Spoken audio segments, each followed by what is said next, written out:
And I don't know exactly where it starts filming, but holy shit, we gotta do the angles again, and then we are gonna say it's motherfucking showtime.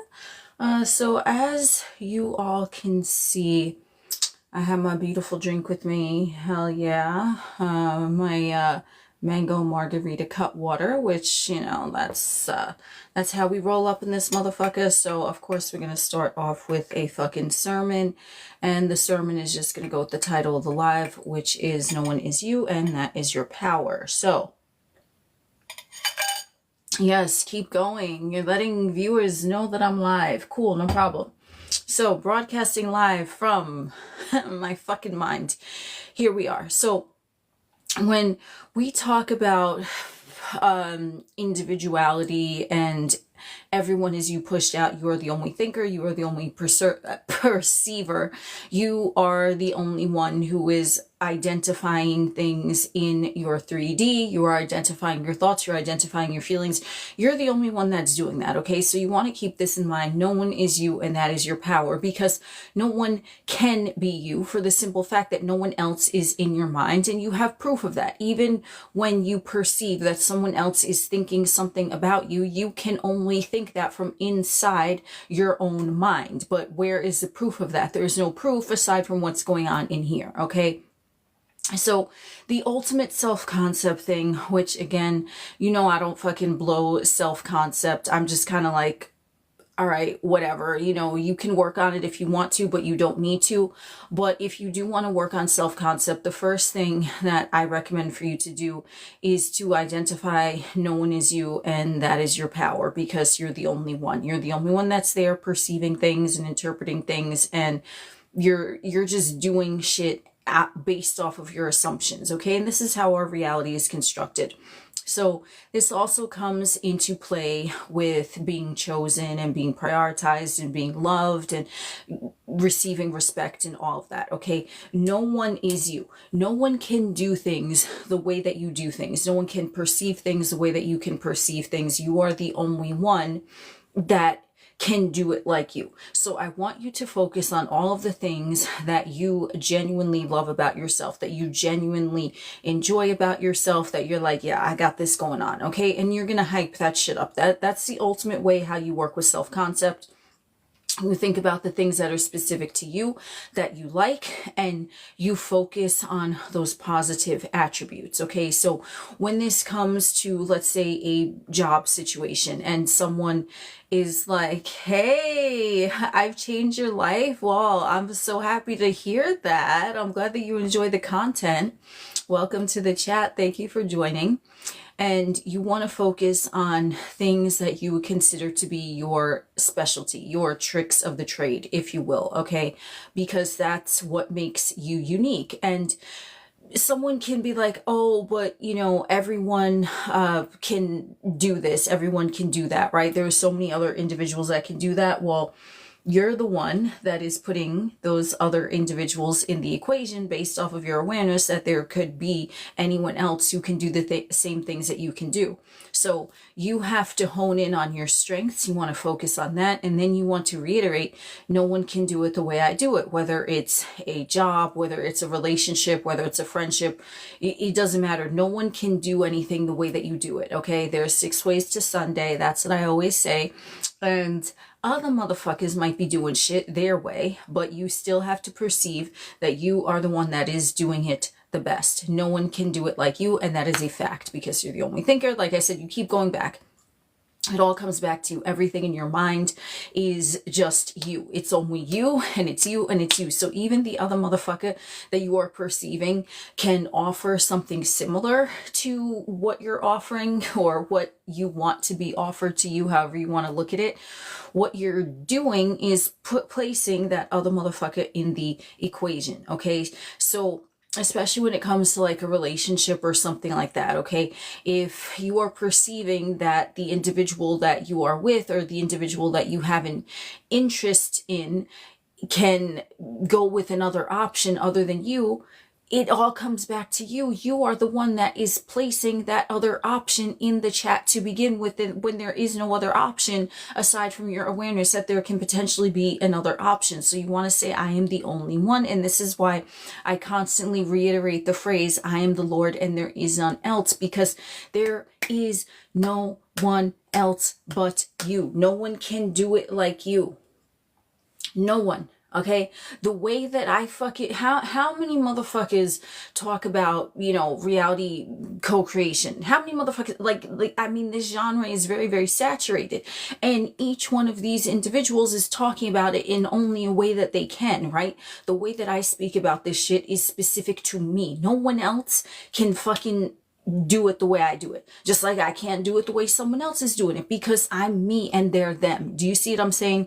So that's how you want to fucking view yourself. The way that I do things, the way that I carry myself, the way that I operate is specific to me, and everyone loves it because I am the only motherfucker that can do it the way that I do it, and they love my uniqueness. And this is why I said you focus on your fucking strengths that you perceive as strengths, and the more that you hype that shit up, the more you're going to gravitate other individuals admiring those things which you admire about yourself. Because remember, the other motherfucker is you. Oh snap, fuck yeah, I like that little cowboy thing. Hell yeah, that mustache looked good on me. Thank you, whoever sent that. Thank you so much. So definitely, I want you to keep that in mind if you are working on like a self-concept type of thing. You want to hype up what you already find is going good for you, or what you already like about yourself, being an individual, because you cannot do something the way someone else is doing something. And this is going to come back to the way that you know, when individuals are typing, hey Ashley, thank you for the gift, thank you for joining, girl, what is up? Got me my CutWater here. So you want to focus on your strengths, and you want to understand that there is no other. I am the Lord and there is none else. So you don't want to put in a competition. You don't want to put in that there is someone else that can potentially take what you want, okay? Because no one can take what you want unless you say that they can. Want to say, I do it the best, I say it the best, the way that I do it, it just resonates with this individual, the way I say it, the way I move, right? You just fucking move the way that you move. And if you love the way that you move, and if you love the way that you think, and if you love the way that you speak, every other motherfucker is going to love it too. Whether it's the most seemingly ridiculous shit, okay? Holla. Like me, for example, I like to say the word motherfucker. I like to do that because it's just, that's the way how I fucking talk, right? So it's genuine. It's coming genuine. So I'm like, it don't matter. Motherfuckers want to be prim and proper and say love and light. Okay, that's great for them. Then I'm going to attract the individuals that resonate with the way that I speak. I'm not going to change. Whoever is meant to resonate with the way that I speak is just going to gravitate towards me. And if you're not in resonance with the word motherfucker, me more people, all of that shit, then they're not even going to be around me. Do you see what I'm saying? So another thing that I want to say, which just came to me randomly, all right? A lot of times, even in the manifestation community, I see motherfuckers, they talk about like that they have haters, or there's some sort of drama or something like that. My dude, anyone who is into reality co-creation, why the fuck would you want to say that you have a hater? Why would you want to say that? Like that's where I'm at. Because you see, the thing is, when you understand that this shit doesn't shut off, that this is a lifestyle, it's not just a fucking fad, it's not just a fucking gimmick. Thank you for the rose. You incorporate this to every area. So you have to assume that everyone loves you. Why would you have haters, my dude? If you are operating as love itself, no one and no thing that is not love can present itself to you, okay? So you don't have haters. That's coming from the ego. Oh, this motherfucker, blah, blah, blah, blah, blah. Okay, if you perceive that someone is jealous of you or they want to be you, I would even change that up. I'd be like, you know, the only motherfuckers that come into my vicinity only have the purest intentions. They only exist to assist and serve me. They admire me. They love everything that I'm about. I'm an inspiration. That's how you want to look at it. You be looking at, oh, this motherfucker has some drama. This motherfucker's a hater. Dude, you're doing that to yourself because it's your perception. And I don't give a fuck even if a motherfucker present themselves to you and they're like, yo, I hate you.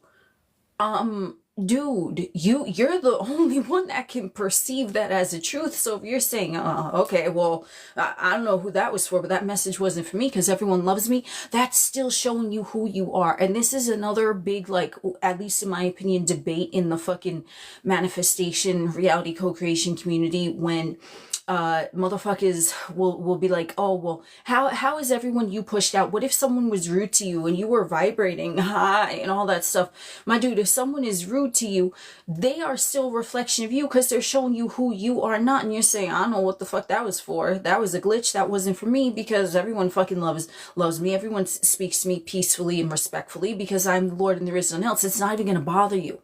If anything fucking bothers you, that's coming from the ego. That's not coming from your God self, which knows that you are the one, you are the all, you are everything, and everything is fucking lit and fucking amazing. Okay, so you want to keep that in mind, even with like these little things that you talk about with individuals, even if you think it's a joke, even if you're like, well, how did I attract someone being rude in the fucking Starbucks? Like, you didn't attract that, my dude. It's just, things are neutral, okay? So you had an awareness, okay, you're perceiving this person was rude, but you know that wasn't meant for you. So you're like, I don't know, maybe they got fucked up in the ass last night with no lube and they're still in fucking, sore or some shit. I don't know.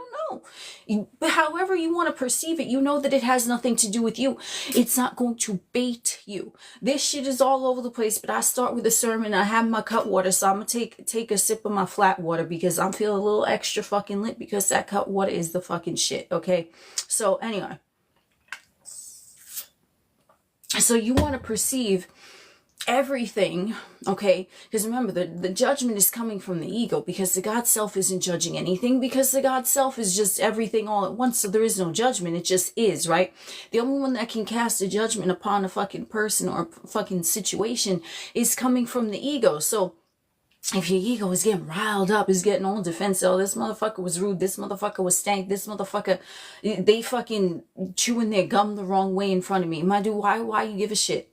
Why you give a shit, okay? You stay in your lane, you mind your fucking business. You're like, I don't know what the fuck is going on there, but that has nothing to do with me. If they got fucked in the ass last night with no lube and they're sore and they're salty about it, then that's not my problem. It got shit to do with me. Just like what I always tell everyone, I'm like, if someone is coming up to you and they're calling you Mufasa and your name is not Mufasa, are you going to turn around? You're not going to be baited by that. You're not going to be tempted by that. You're just going to be like, I guess they're looking for Mufasa, but there ain't no Mufasa around these parts, so you just gonna keep fucking moving, right? You're not gonna give a shit. And this is also in terms of your desires, okay? This is also in terms of your desires. Like, and this is another analogy that I like to say, because I like to speak in metaphors. Hey, Dark Matter, welcome to the chat. Thank you for joining. And what I like to say, okay, you have the target set in your GPS. You fucking traverse in there. As soon as you set the target and you don't change it, everything is moving along to you. Thank you for the gift, Chloe. You're going there, right? So it's like you on the fucking freeway, okay? You on the freeway and there's some shit going on the side of the road. What are you doing? What are you doing? Are you gonna like, ooh, what's going on over there, even though it got shit to do with you? Or are you just gonna be, well, I'm on the road, I'm getting to where I gotta go, I'm gonna look straight ahead and I'm gonna stay in my lane, I'm on my fucking business. That's what you fucking do. You don't stop, you don't slow down, because you know what, the 3D, unless it is something that you want to see, has nothing to do with you. Even if it's something that you do want to see, it has nothing to do with you unless you make it personal to you, unless you internalize that. Someone just said that in the chat, so thank you, because you just inspired me to say that, okay? You make it personal when your ego is looking at it like, oh, this has something to do with me. No, it fucking doesn't. Someone can even say something, right?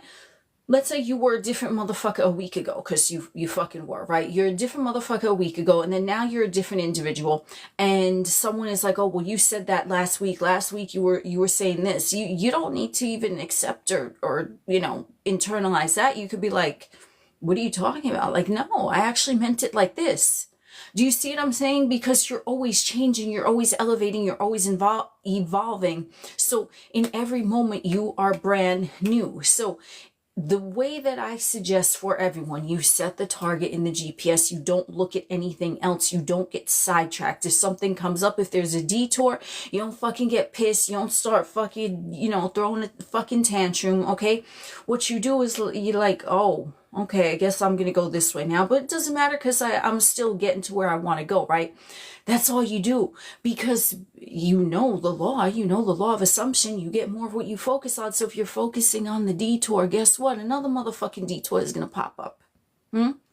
Exactly.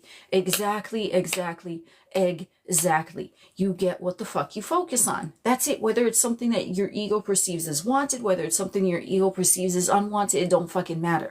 You're still allowing that to infiltrate the story that you have going on. Okay. So this is something that I like to say as well, where there was this quote that I saw. I know I saw it on fucking TikTok. I don't remember who said it or in what context, but the quote is like, it basically says something to the effect of, leave an insult on the ground and its owner will come find it. Okay.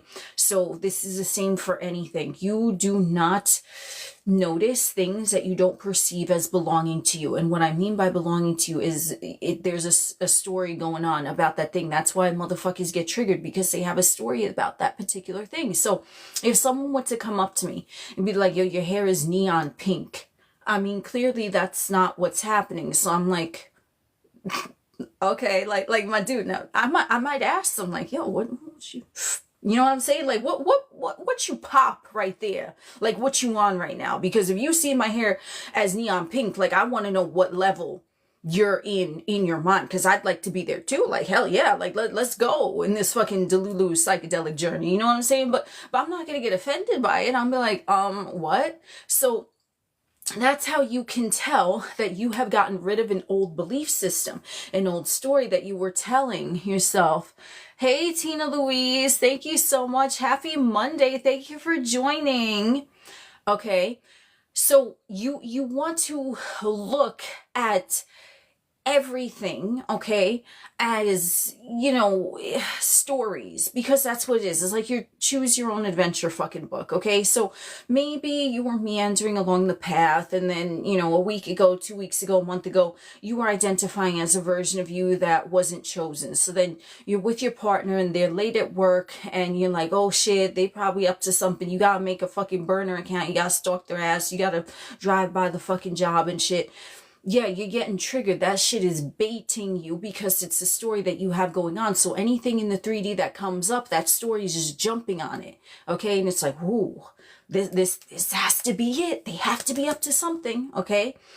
Right? You keep going with that story. You keep looking for some shady shit to be going on. Some shady shit gonna be going on because you get what the fuck you focus on, right? So let's say that was you a few months ago, and now you're at a different fucking octave, okay? You're different fucking level. You're operating different. So now your partner is late at work, and you're like, oh, well, you know what? They're just saying they're late at work, but you know what they're doing? They're out buying me a fucking engagement ring or whatever the fuck, right? This is what they're doing. It doesn't matter. Boom. You're gonna go with that other story because that's how you're operating generally, right? Do you see what I'm saying? So in every area of your experience, you're gonna see what your dominant story is. Hey, Monica, what is up, beautiful? Thank you for joining. So you're going to see what your dominant story is by just what you immediately assume when a 3D anything pops up. And you know how you have successfully overwritten a dominant story that might have been going on for a while. When a similar situation pops up in the 3D and your ego recognizes it as something similar, but it's not triggered. It's just like, ooh, I love those fucking, ooh, those VR shades. Hell yeah. Thank you for the gift. So you're going to notice that you are operating differently. Even if the same thing pops up in the 3D, you're not going to give a shit. And that's how to know that you have changed, because remember, the 3D is not changing. The 3D is not doing anything. You're the one that's changing by focusing your awareness on whoever the fuck you're being in that moment. And you're like, oh, the partner's late at work. Yeah, they're buying me my engagement ring. They come home, boom, they have the engagement ring, whatever the fuck it is. Okay. So that's how it works. You're gonna know that you change when the same seemingly situation seemingly same, whatever the fuck, okay, the seemingly same situation pops up and you are different. You are different. So if a former version of you would have been triggered by that thing and now you're not, now you're just like, oh, what? Like you might not even recognize former versions of you, because I could tell you this. Hey, Kayla, thank you for joining. So I can tell you this, there are different versions of me that even a few months ago, I'm like, who the fuck even was that? And I'm talking in a few months, okay? I'm like, who the fuck was that? Because I don't even identify with that anymore. And here's the thing, you're always growing and you're always evolving, because consciousness just expands, right? It never reverts back. It never shrinks back to something, because it can't, because your awareness is just always multiplying and it's unlimited, right? So it's just about who you are choosing to be in that moment. And we shift identities all the time. This is why, like, you know, the fucking movie Alice in Wonderland, which is really one of my favorite fucking, like, I love it. Like, that's just pure Delulu land, and it was all a dream. I used to read Word Up magazine. So Alice in Wonderland, right? She says something to the effect of, I can't go back to yesterday because I was a different person then. Don't quote me on that verbatim, but you know, that's what she says. And it's like, you cannot go back to yesterday. Even if it seems like something happened an hour ago, you cannot go back there. Like, you can visit it in your mind, sure, but you can't go back, because you already have the awareness that that thing in that moment in time happened while that thing was going on in that particular moment in time, you weren't even aware. You were just experiencing it, right? So even then that perception changed, because now you could be like, oh, I see why that happened. And you have that internal speculation of yourself, and you're like, okay, well, that's what happened. But now I have the awareness that that's what happened, and that's why that happened. And this is why, especially if you're on this manifestation journey where you're aware that you're consciously co-creating your experience, you want to look at it and be like, how did that happen? What was I thinking? What was I doing? What was the procedure that was occurring in my mind? Who was I being before that thing happened? And you have that awareness now, when even in the moment it seems like that thing that you were thinking about just manifested out of nowhere, whether it's something you perceive as good, whether it's something you perceive as negative. In that moment, you might not have had the awareness of how it came to be, but now you have the awareness of how it came to be because you thought about it. You fucking focus on it. So you going back to a previous moment in time, you still have expanded past that, and you have incorporated that into your psyche. And now you can look at it from a different perspective, the now perspective, which that's the only moment in time we can ever look at something. You're like, oh, I see how that happened. When in the moment that it happened, you might have been clueless. Okay, so I don't know where the fuck this is going, but I don't know who else is having some drinks up in here, but this shit is lit as fuck. And I got my trance music on with my lavender earbuds. So that was the first part of the sermon, which I don't even know how long I've been talking, but ooh, you're having a drink with me. Hell yeah, Chloe, that's right. So let me just hold on here. Let's just, we got to do this.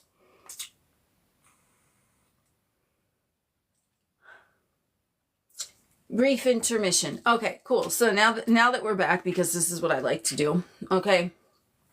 You cannot go back to shrink consciousness, okay? Because you're always going to have the awareness when you summon that recollection to your memory. You're just going to have the awareness that you didn't at that moment in time. And that's why I love that quote from fucking Alice in Wonderland. And Alice in Wonderland, it was just always one of my favorite fucking movies. Always. I love the Cheshire Cat. The Cheshire Cat, that's my spirit animal. I consider myself to be the Cheshire Cat, because he's just like, when she comes up to him in the fucking forest and he's chilling in the tree, and then he's just talking. Like, I think I have a smile like the Cheshire Cat, because it's just big. He's just like, hey. So anyway, I'm not gonna smile like a fucking weirdo, even though I am a fucking weirdo and I'm proud of it. But he's just smiling. He's just happy. He's just like, she's like, oh, do you know how I get wherever the fuck? And he's like, well, where do you want to go?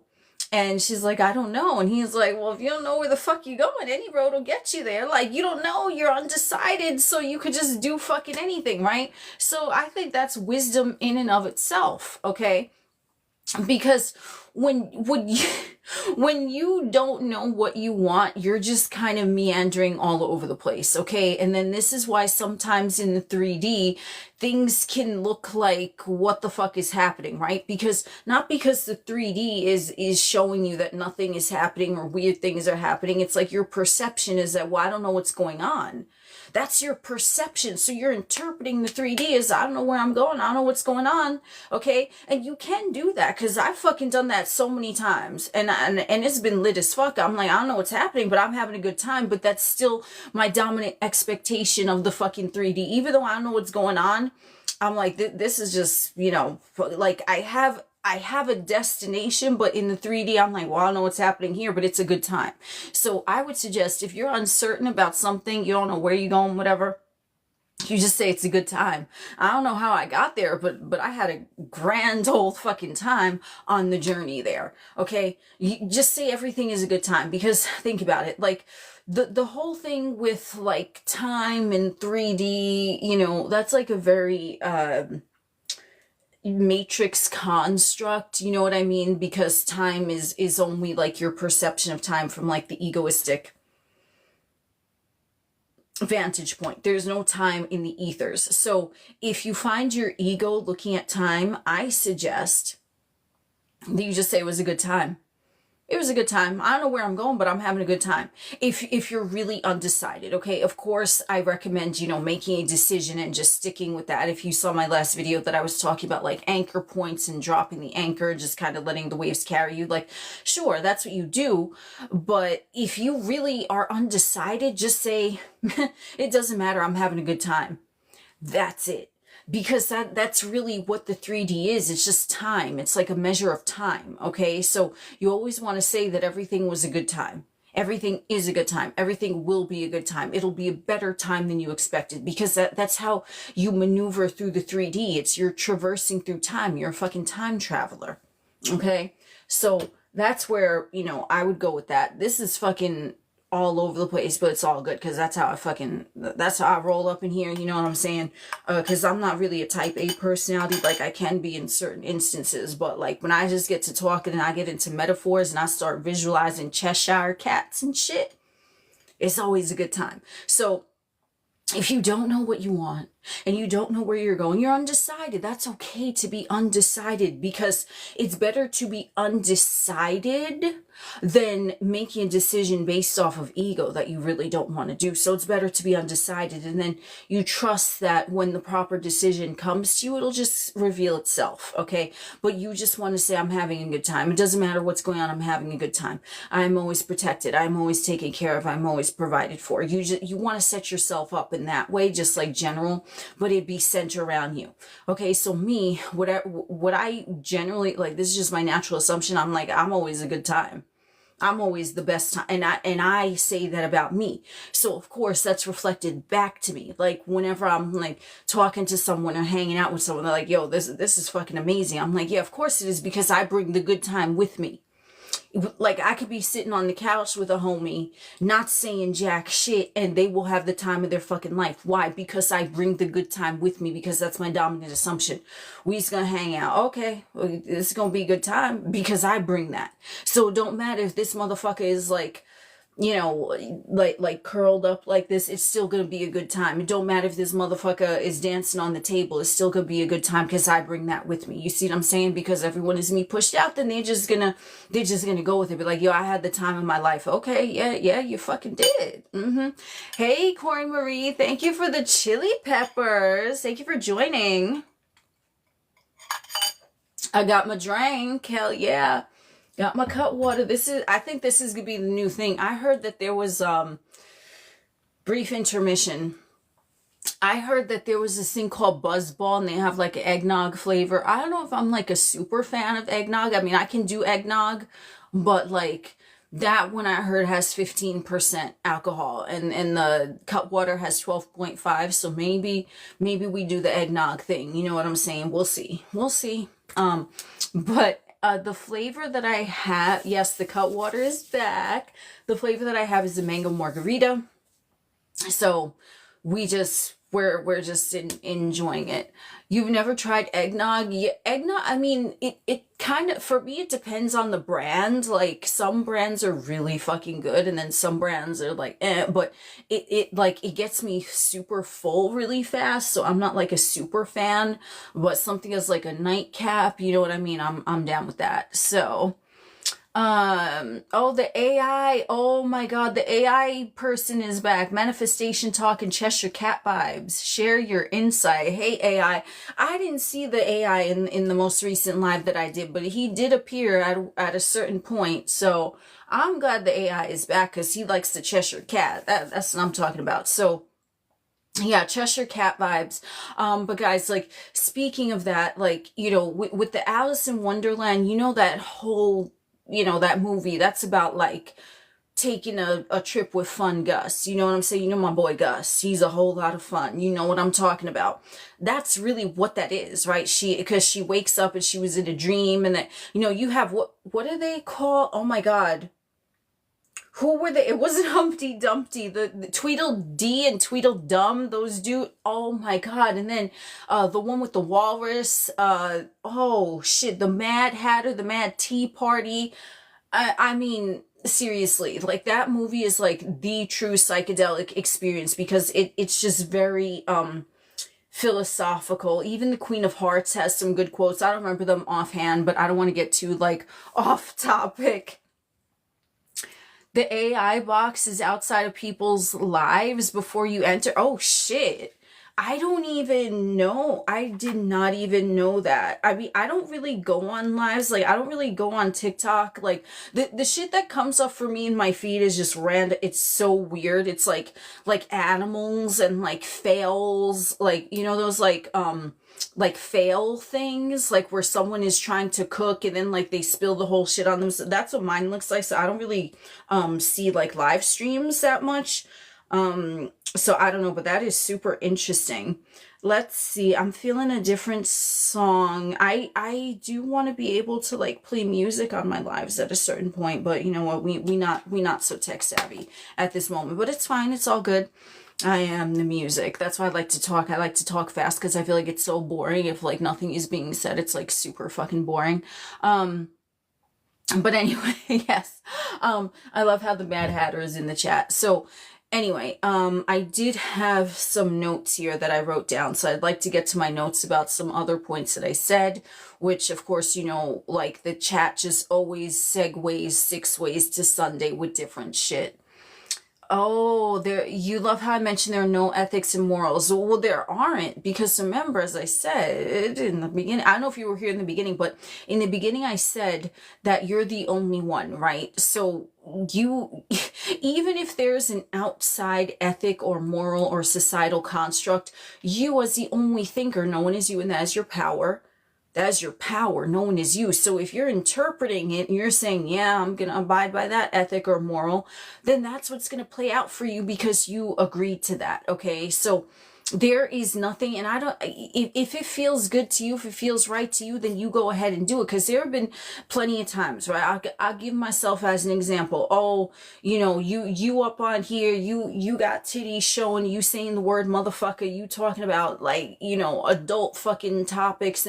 My dude, we're all adults in the fucking chat. Okay. Number one.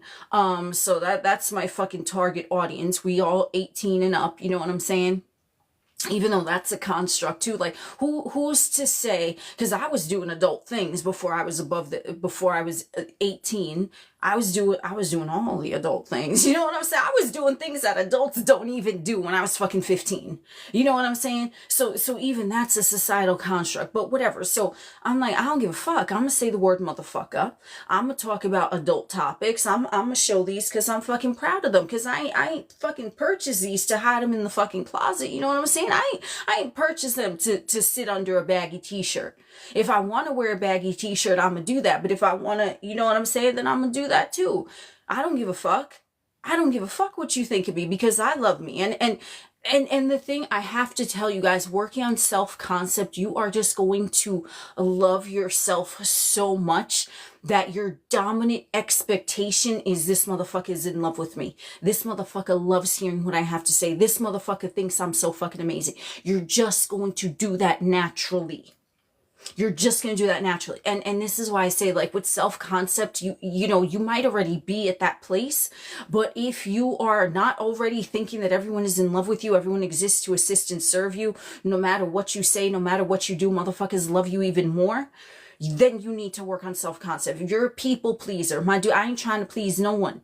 Okay, I would sit up here ass naked, you know, because I'm not trying to please anyone. I like walking around naked. That's just me, weather permitting. Again, I'm gonna say that, but I'm not doing it because clearly the video would not be, you know what I mean? Like, so there's things that I'm like, okay, I'm not going to sit up here naked because the video is not going to be shown and the message needs to get out there. But besides that, like something where I'm like, okay, maybe a little bit of like, well, I want the message to get out there in my way, then this is the way that we get to sit up here half naked. You know what I'm saying? It's fine.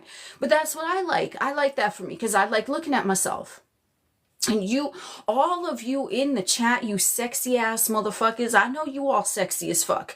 You, what I want you to do, working on self-concept, I want you to put on a fucking song, get you a drink, get you a, you know what I'm saying? Get you something that makes you feel nice, and you put on your sexiest outfit, or you walk around ass fucking naked, you look in the mirror, you have your music on, you sipping that thing, and you're like, yo, I'm so fucking sexy.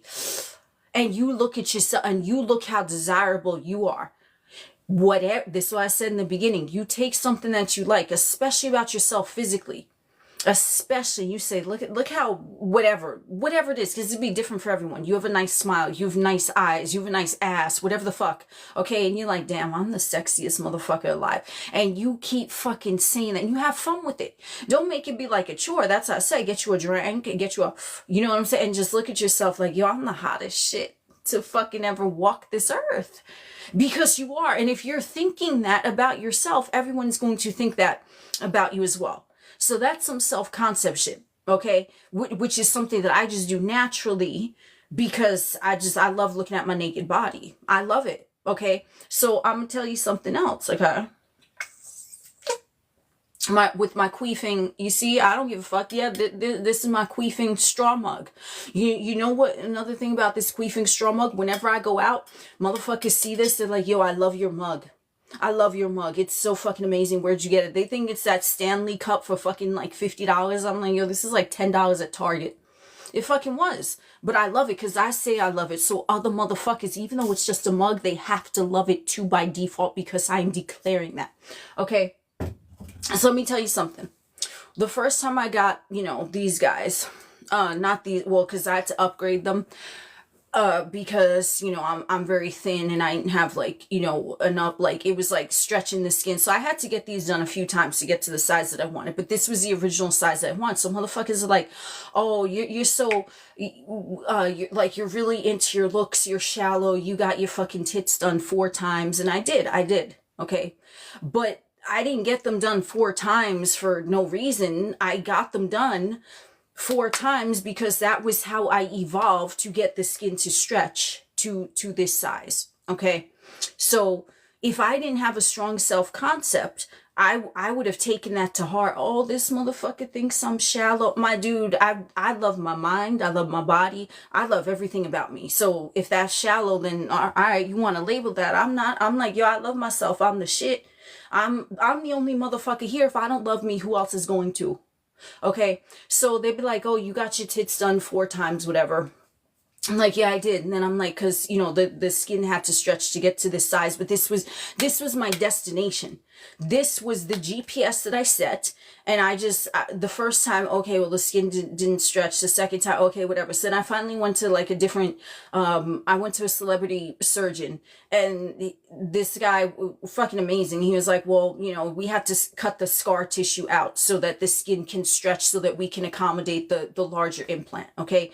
So to my knowledge, this is the largest implant that was available in the United States at that time that I got them. And I've had the, you know, they're good. Okay.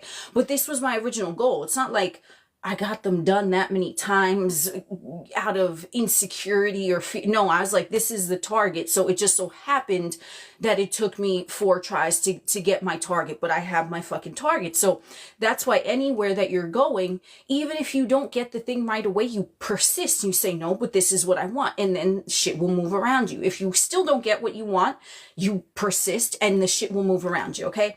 So I remember the first time I got them done, the very first time, I was 19, and the dude that I was with at that time, he's like, oh, you don't need them, blah, blah. I'm like, well, no shit, I don't fucking need them. That's why it's an elective fucking cosmetic procedure. I don't need it, but I want it. I ain't ask him to fucking pay for it. You know what I'm saying? Like, I fucking did that.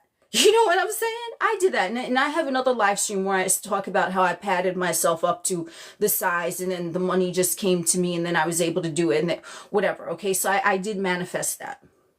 The first time I got them done, it was pure manifestation because I went full delulu and I did what I told y'all to do with just the, so for any body image, what I did, I padded myself up, I put on my music and I danced around. I said, I love my big fake titties before I even had the big fake titties.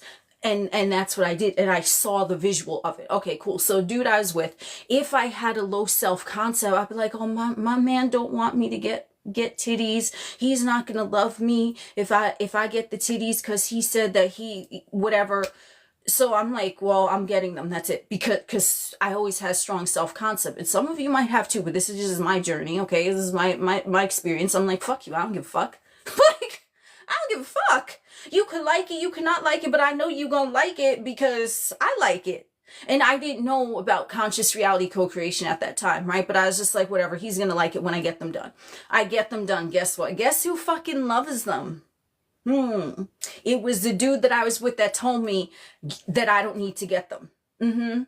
That's right. He was all about them. Oh, he fucking was. He was all about them. That's right. Why? Because I assumed it. Oh, you don't need to get it. Okay, bitch. Well, but I don't give a fuck. You see, but someone who doesn't have a self-concept, and I'm just talking about titties, but it could be about fucking anything, right? This was just something that's very important to me. It's very important to me, okay? I don't know what the fuck. But this is how manifestation works. This is my personal experience, okay? So I always, whatever, Aries shit, okay? I always put myself first without even knowing that. And not in a way where I'm going to be intentionally rude but I'm just like, fuck you. Like, this, what does it have to do with you? I ain't ask you for money to buy my titties. I ain't ask you to pick me up from the surgery for my titties. This has nothing to do with you. This is for me. So that right there is a strong self-concept. And somebody's be like, oh, you were insecure about your titties or blah, blah, blah. Like, okay, so think about it. This is my physical vessel, okay? I chose the avatar to some extent what I wanted to come into this fucking 3D Matrix video game, okay?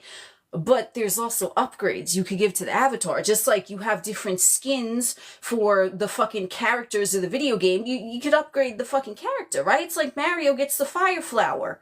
Does that mean that Mario's insecure? No, it's like he wants a superpower power added to that. So I wanted titties added to it. You see what I'm saying? So you want to look at it like that. Like you have a car, okay? And then motherfuckers, cause this is what I would say, motherfuckers, and like no one would fucking say some shit like that to me now because they just, like, I know that they wouldn't. But even back then when motherfuckers would question, right? They'd be like, oh, so you were insecure about your titties. Well, I wanted them to look like this because that's my ideal. That's it. That's it. Boom. Okay? You have a car. There's a base model of that car, but you like that car. You jive with it. Okay? You comfortable driving it. And you put rims, because this is, I'd say to dudes, because dudes be into cars. I'm like, you put rims on your car. You put tints on your car. Why? Was it insecure or just you like the way that it fucking looks and that's your preference? You added something. It's not that there was anything wrong with the car without the tints of the fucking rims or the fucking system or whatever the fuck, right? Boom box in the fucking back, whatever motherfuckers had back in the day, right? Where you feel that shit coming from blocks away. I'm like, well, you did this to your car, and what would they do? They stay shut. Because what is there to say to that? It's the same fucking thing. This is a vessel. This is a vehicle that I pilot around. So if I want it to look a certain fucking way, then I'm allowed to have that. Just like you could have shit that you want looking a certain fucking way. So whatever your ideal is, your self-concept, okay, like, and this is, maybe this is why I don't talk about self-concept, because I've never had an issue with it. It's not me trying to be brag or whatever. It's just, I've always been very like, this is what I want. Like, I'm not even looking, like, what does what I want have to do with you? Jack shit. You're gonna love me anyway. And I didn't know what the fuck I was doing. So you have to solidify that in yourself. And how I told you to do that.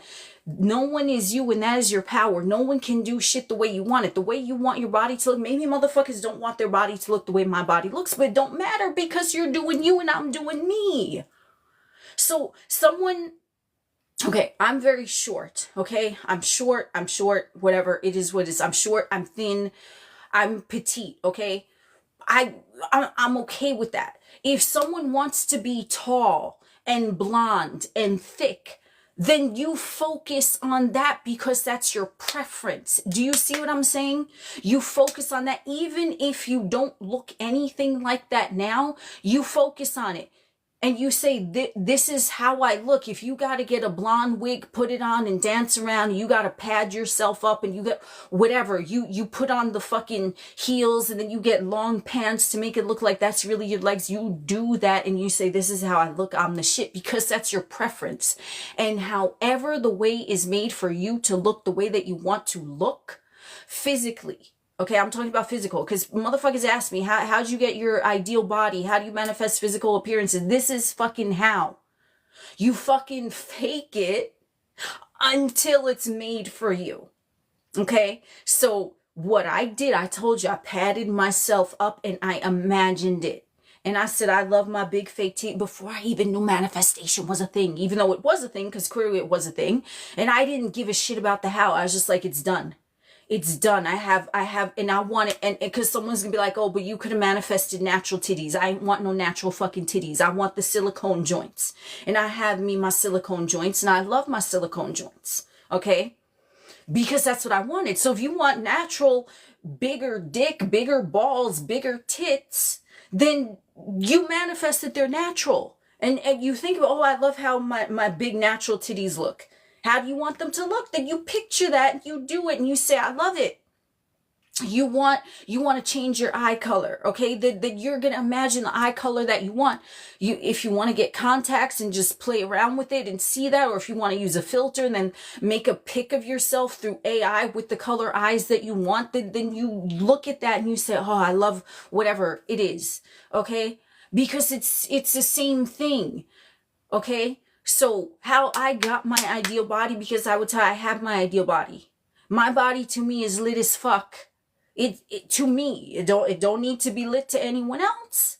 But to me, I like looking at it. And that's all that matters. So however the fuck you look, if you love the way that you look, that is all that matters. Everyone else can only come into your vicinity as well, also loving the way that you look because you love it, and everyone is you, right? So you're only magnetizing motherfuckers that love the way that you look because you love it. So there's no room for anything else. There's no room for that. Someone don't like my silicone titties, okay? Like, I'm not going to get offended. I don't give a fuck. But that's still showing me. I'm like, well, I'm so solid in myself that it doesn't even matter what a motherfucker thinks or says. I say the word motherfucker, someone, oh no, hear no evil. Like, fuck, like what are you fucking clown? Get the fuck out of here. Like, you know what I'm saying? So you have to accept yourself, and that's part of the fucking self-concept, which, you know, I just, like I said, my other life, and I know I addressed this at a certain point. I don't remember when, because time doesn't exist, but bro, I'm a fucking Aries. Let's end the chat. Goodbye. Like, Aries, I am. That's the fucking phrase of Aries. That's it. So I don't know if it's because of that. And yes, astrology is a belief system. If you don't believe in it, it's not going to resonate with you. I believe in it. So I've accepted personality traits of Aries that I've incorporated. And I was reading that shit since I was like a little fucking kid. So I'm like, yeah, hell yeah, I'm the shit, motherfucker. Right? So I resonate with that. So I would hype myself up. I'm like, yeah, courageous warrior, I am, motherfucker. So then it's like, oh, Aries can be self-centered. So I'm like, yeah. So not in a way where I don't care about other individuals or like, you know what I mean? But in a way where like, my dude, this is what I'm doing. It got shit to do with you. I'm so fucking lit and amazing. You're gonna love me no matter what. So I was always like that. Okay. So if you are not like that, for self-concept, and I have a video on my YouTube, like the most recent video, I think, doesn't fucking matter, time doesn't exist, but I talk about self-concept and I give you an exact routine. And this is not a members video, this is for everyone, okay? It's public, you can look at that. This is the routine, and this is something that I just automatically do. And I can tell you it works because I'm constantly being shown whatever I think about myself is constantly being reflected back to me, okay? Even if it's something as mundane as me going to the nail salon, my dominant thoughts are reflected back to me. It's just always being reflected back to me. Okay. So you want to really pick an avatar, a character for yourself. If you're working on self-concept that is specific to you. And it doesn't matter if it's a character like, fucking Jetsons or some shit. I don't fucking know. I love the Jetsons. I love the Jetsons because I like everything that's future inclined. Like, I don't fuck the past. You know what I'm saying? I'm looking at where I'm going, not what the fuck coulda, shoulda, woulda been, or what happened before. I've always been future inclined. Always, always, always. I'm like, whoa, like, I love the future. So whatever, let's pick a Jetsons character. I don't have an alter ego as a Jetsons character, but I always thought it was cool how they were living in like those little pods in the fucking air and driving spaceships. So you pick a character that resonates with you, even if it's someone that it's made up completely in your fucking mind, and you go with that. What would so-and-so do in this situation? What would so-and-so think in this situation? And if you need to fake it before it's made for you, being the identity of an alter ego, you're going to start to see that that alter ego plays out for you. Because I have an alter ego right now, which, man, this motherfucker, oh shit. Like, this alter ego for me, I'm like, oh hell yeah.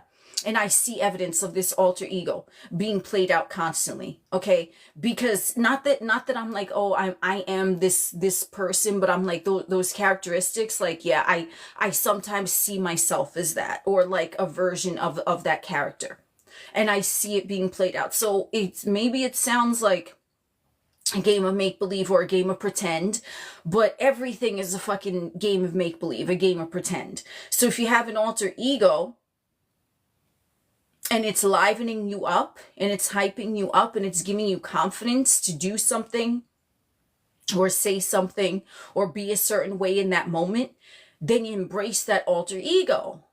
Because all of this, like I said in the beginning, is a story you're fucking telling. So if you're identifying, okay, let's look at this, because this is something that you can apply. What is a character right now? And this is just going to tell you where it's at, where you're at. Okay, what is a character right now that you can easily identify with? In any genre, it could be a fictional character, it could be a real life. I mean, is anything real life? It's only what we deem as real life. But picture a character. Who do you identify with the most right now? Someone in pop culture, a celebrity, a fucking cartoon character, it don't fucking matter. I saw someone say Coraline and Bratz. Oh shit. So Harley Quinn, nice.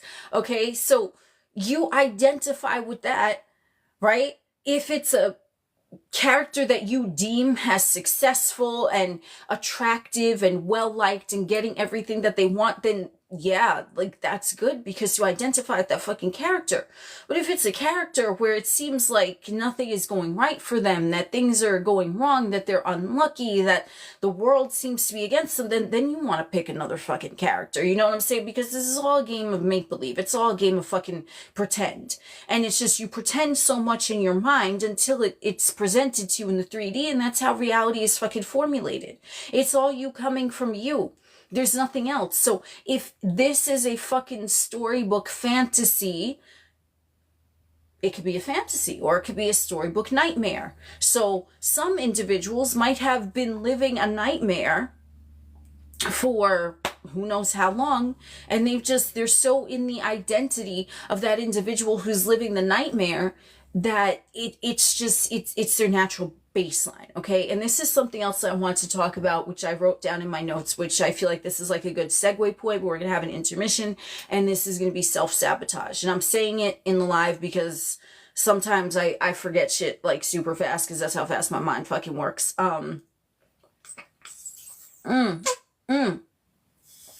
My lovely queefing cup. So hold on here. Ooh, yeah, we're gonna change the position like we having sex. Okay, so self-sabotage. This is the character. This is how we talk about characters. Yep.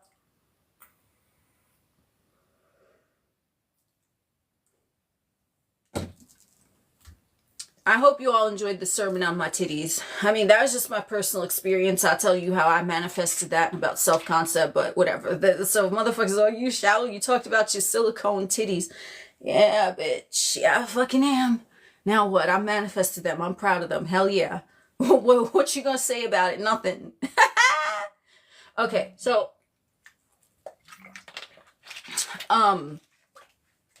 they're proof of your power. Hell yeah, Monica. Oh my god.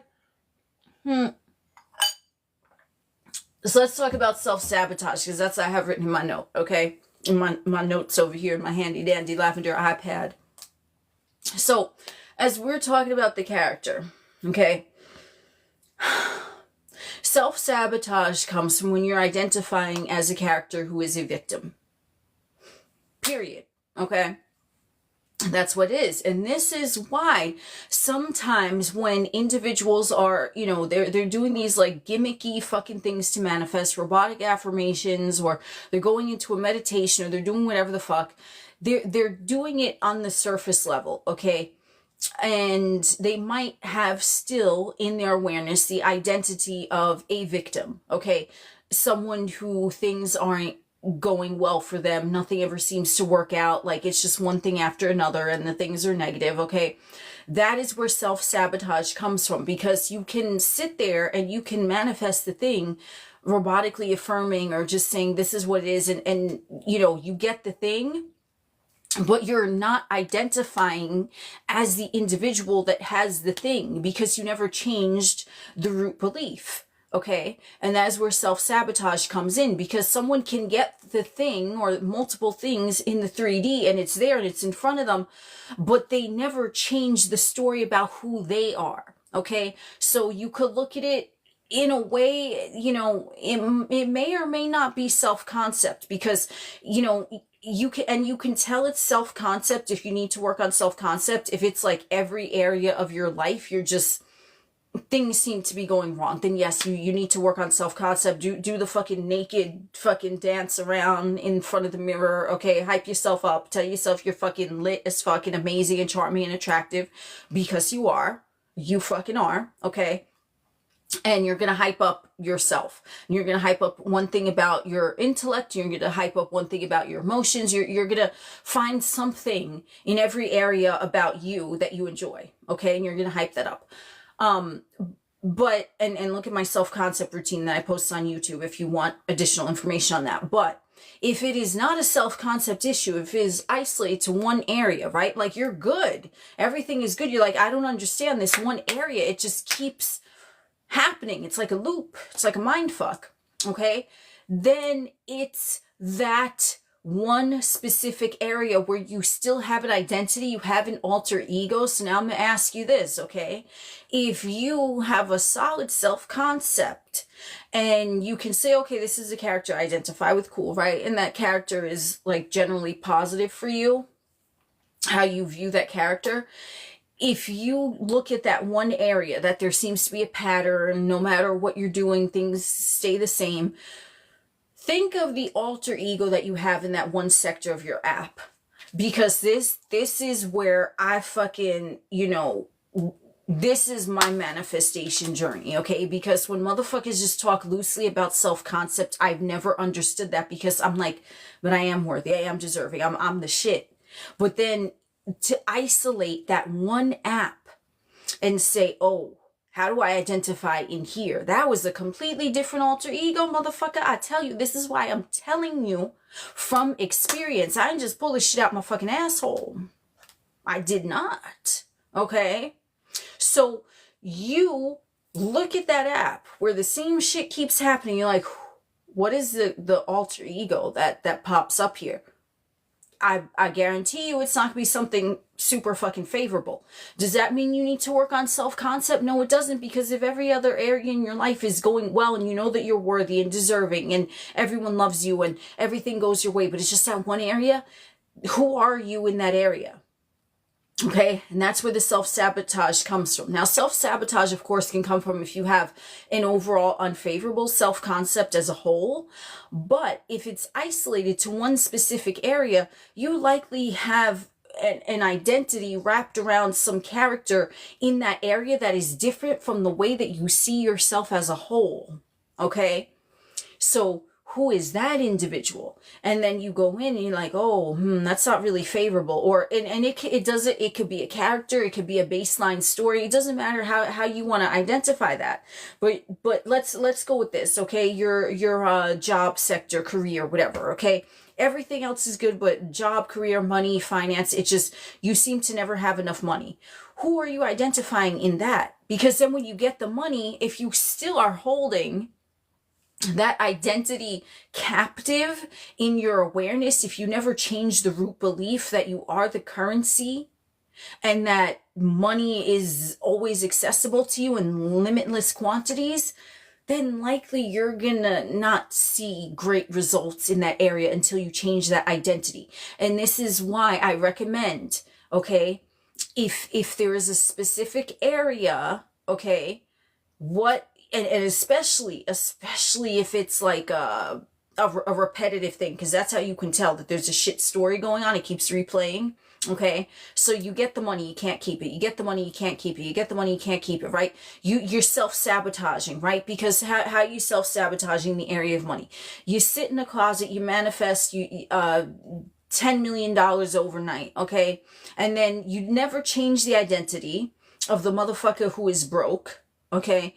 And then so what happens? You get the money, but then, oh, how did this happen? Oh, I bet this is it's too good to be true. Or I bet someone is gonna come after the money now. Motherfuckers will be looking for handouts. Oh, how is this? You're gonna, right? The ego is gonna start to think from the identity that it's used to thinking as in the money sector. So you can have a great self-concept and be like, yeah, I'm worthy and deserving. Of course, like, these millions are mine. Yeah, I deserve it. But in that particular app, especially if there's a pattern and you could tell again, the loop, if it keeps replaying, it's replaying because it keeps coming around. It says, hey, address me. You ever see that fucking, you know what I see that fucking makes me fucking laugh, which I started seeing recently in comments on TikTok, where there's an elephant in the room and the comment, it just says, address me. My dude, that's the loops. They coming back around because, hey, address me. Oh, you don't want to address me. Hey, address me again. Oh, hey, address me. Elephant in the room. You identify as a broke motherfucker in that sector of your experience, even though you know that you're worthy and deserving of limitless potential, but in that area you never change the fucking identity. Just like in Poltergeist, okay, they remove the headstones, they never remove the body, and now you got all sorts of fucking crazy activity happening in the house. So if there is an area that you have a loop, you might, oh, here comes a puzzle piece. I've been talking for an hour. Okay, time doesn't exist. A bot asking me if I'm really not a human, though. None of us are really fucking human. You know what I'm saying? We just pilot around this thing that motherfuckers call a humanoid vessel, but we're really not fucking human. So I don't know where that shit came from. Where's the AI dude in the chat now? AI dude, hey, what's up? You want to tell me what the fuck that puzzle piece is about? Like, what does that do in AI?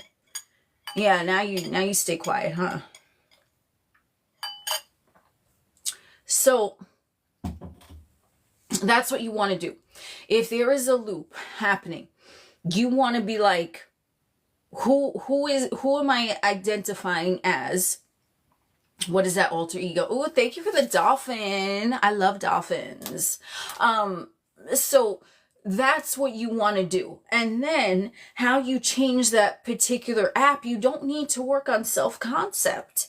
You fucking don't, because motherfuckers just blow self-concept. Like, my dude, self-concept don't even have no more jizz in the balls the way motherfuckers be blowing it. It's like it's dried up. Come on. Like, the balls are fucking shriveled. You're blowing it way too hard, okay? That shit's chafed up. Man, that needs some Vaseline and some fucking antibiotic ointment, the way motherfuckers be blowing it, okay? So you don't need to work on self-concept if it is isolated to a specific area. You just say, okay, now who is the alter ego that comes to mind when it comes to money or relationships or health or friendships, whatever. You just, you know what I'm saying? You go in there. And then you're like, oh, let me choose a different alter ego. Let me choose someone who's more favorable.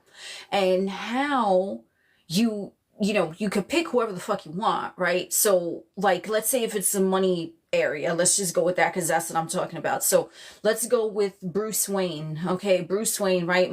Billionaire, whatever the fuck, and he's really, his alter ego is Batman, but whatever. Let's go with your alter ego is Bruce Wayne, okay? Just millions of dollars, just set for life. Okay, I am Bruce Wayne in the sector of my finances now. I have unlimited amount of wealth because that's who I am. Okay, and then you're gonna really, like, whenever the money sector comes up, I feel like checking my bank balance. What would Bruce Wayne do in this situation? Bruce Wayne knows that's all taken care of. Bruce Wayne has everything covered. Bruce Wayne has everything on auto pay. Okay? You calm yourself down, especially if you're feeling triggered. You're going to breathe through it. You're going to say, that's the old identity leaving. I am now Bruce Wayne, and I don't know where that came from. Maybe it resonates with someone. I don't fucking know. Okay. But you're saying I am Bruce Wayne now, whatever, or whoever, whatever alter ego, okay? And you're going to think from there, because remember, everything is a story you're telling yourself, so nothing is too ridiculous. It's not like you need to go around telling motherfuckers you're Bruce Wayne and whatever I mean, you can if you fucking want to, but that's up to your discretion, you know what I'm saying? But in your mind, because everything is a story that you're telling yourself, just like it was a story that you were telling yourself that you were fucking broke to begin with, that was a fairy tale until it wasn't, because it appeared in what you call 3D reality. So, now it's serious. Something is only serious if you fucking say it is, okay? So, you're gonna be like, what would Bruce Wayne do? What would Bruce Wayne be thinking? Bruce Wayne, no, it's fucking covered. I'm gonna calm myself down. I'm gonna allow that old version, that old identity to die. This is what Neville Goddard says when he talks about letting the old man die. But this is what they talk about in the Bible with Jesus on the cross, where he's like, he's getting resurrected and he's born again. You're letting that die. You just rest in peace. Goodbye. This is a new version of me. And you incorporate that little by little by little. Okay, or you could do it in one shot, because remember, everyone is different, so I don't want to hold no one back. If they're just like, you know what, let me just kill this motherfucker that perceived that they were broke, let me just kill that identity in the moment, you can fucking do that. It might not work for everyone, but if that works for you and you find that suitable, then you fucking go ahead and do that, okay? Have a fucking funeral in your mind for that old identity. Self-sabotage, it can be scary. It can be scary. Because now you are operating in an unknown. It's unknown, okay? In the 3D. Like, and this is why I say you gotta fucking fake it until the shit is made for you. Because if you've done this properly, you've already so embodied the version of you that has it. Just like I so embodied the version of me that I had my titties. There was nothing, I wasn't thinking about nothing. Okay, I was just like, I had my titties. Everything went perfectly. It's done. Boom. Before I knew what manifestation was. So it wasn't like I got my titties and I was worried about this or worried about that. No, it was just I have my titties. That's it. I wanted it. I have them. They're here. It was natural. So if you do this properly, you will calibrate yourself to that version of you that already has a thing, to the point when it appears in the 3D, it's going to be so natural that you're not going to self-sabotage.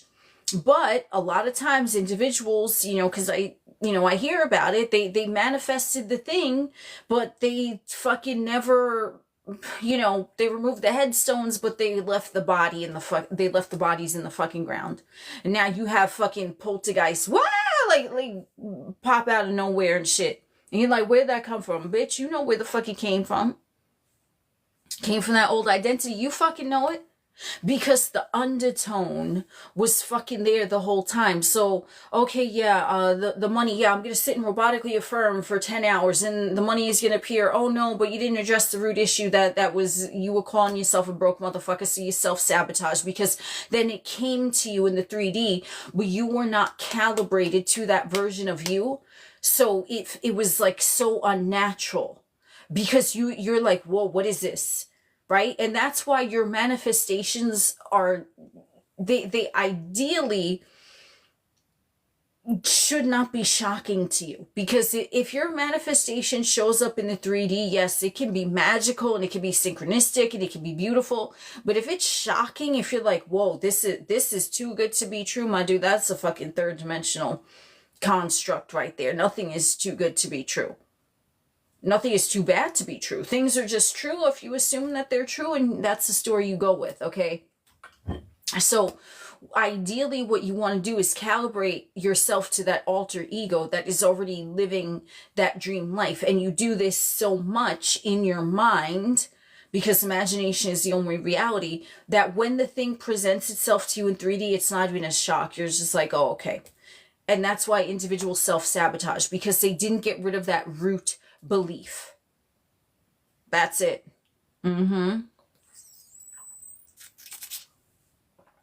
Hey AI, oh, my AI friend is back in the chat. Money Identity Coaching, ask about Bruce Wayne. Okay, yeah, what do we want to know about Bruce Wayne, guys? I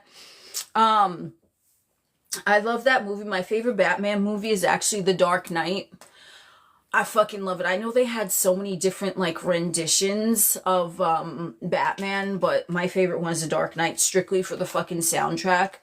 I fucking love the soundtrack of it. Like, it's just so fucking lit. It's so fucking lit. One of the songs I actually listen to when I'm thinking about things I want to manifest is it's like an orchestral, I don't know if that's a word, but it is now. It's like an orchestral. It's called Like a Dog Chasing Cars, which kind of is like similar to what I just spoke about, right? Like a dog chasing cars. A dog chases a car, but let's say the dog actually gets the car and then they don't know what to do with it. They're like, oh, what? Like, it was all for the thrill of the chase, okay? Just like with the self-sabotage, you get it and you're like, well, what do I do with it now? Because you didn't calibrate to the version of you that already has it, so it feels fucking alien. Hey Emerald, thank you for joining. Orchestral's a word. Cool. I love it. Thank you for clarifying. Okay, so also,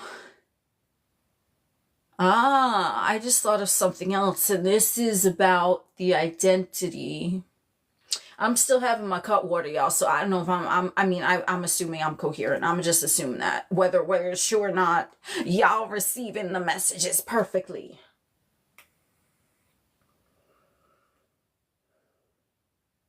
So,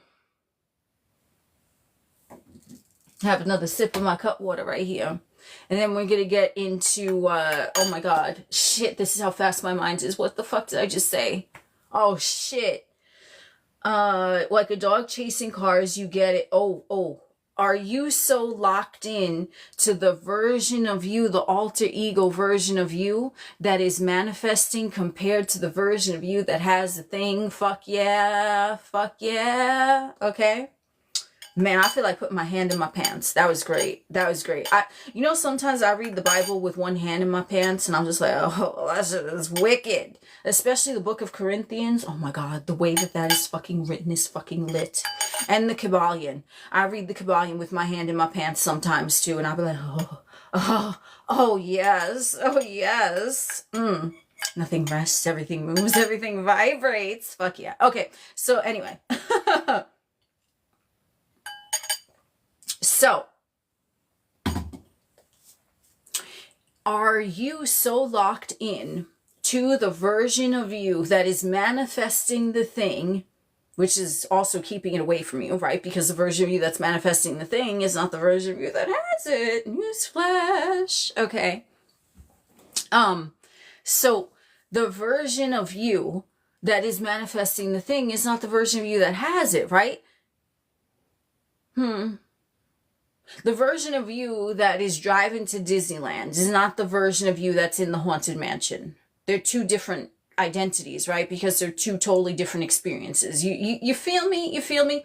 And I know someone is going to say, oh, but I talk about, the set it and forget it. And it's like you go on a vacation and you book the trip and you're going there. Are you a different identity? Wait, no, because you're the identity of you that is solidified in knowing that the vacation is already booked, it's happening. So you've already maneuvered into, well, when I go here, I'm going to go snorkeling. I'm going to go to the swim up bar at the pool. I'm going to lay on the beach. I'm going to get a tan. I'm going to go fucking, what is that thing called when you zip lining? Oh shit, I want to go zip lining. I want to go zip lining because that shit looks so much fun, but I want to go in the fucking jungle with fucking mosquitoes and shit. I want to go zip lining above the ocean. That's what I want to do. I want to go in no fucking jungle. Fuck that. No. I don't do no jungle, man. I don't do no jungle. I do ocean. I do beach, sea creatures. I don't want no jungle. Okay. So I'm ziplining. So the trip is booked. Okay. And then I'm like, I'm not even the identity of even waiting for the trip because I'm like, yeah, I'm gonna go ziplining in the ocean. And if that shit does not exist, it does now because I fucking conjured it. So that's what's gonna happen. Whatever.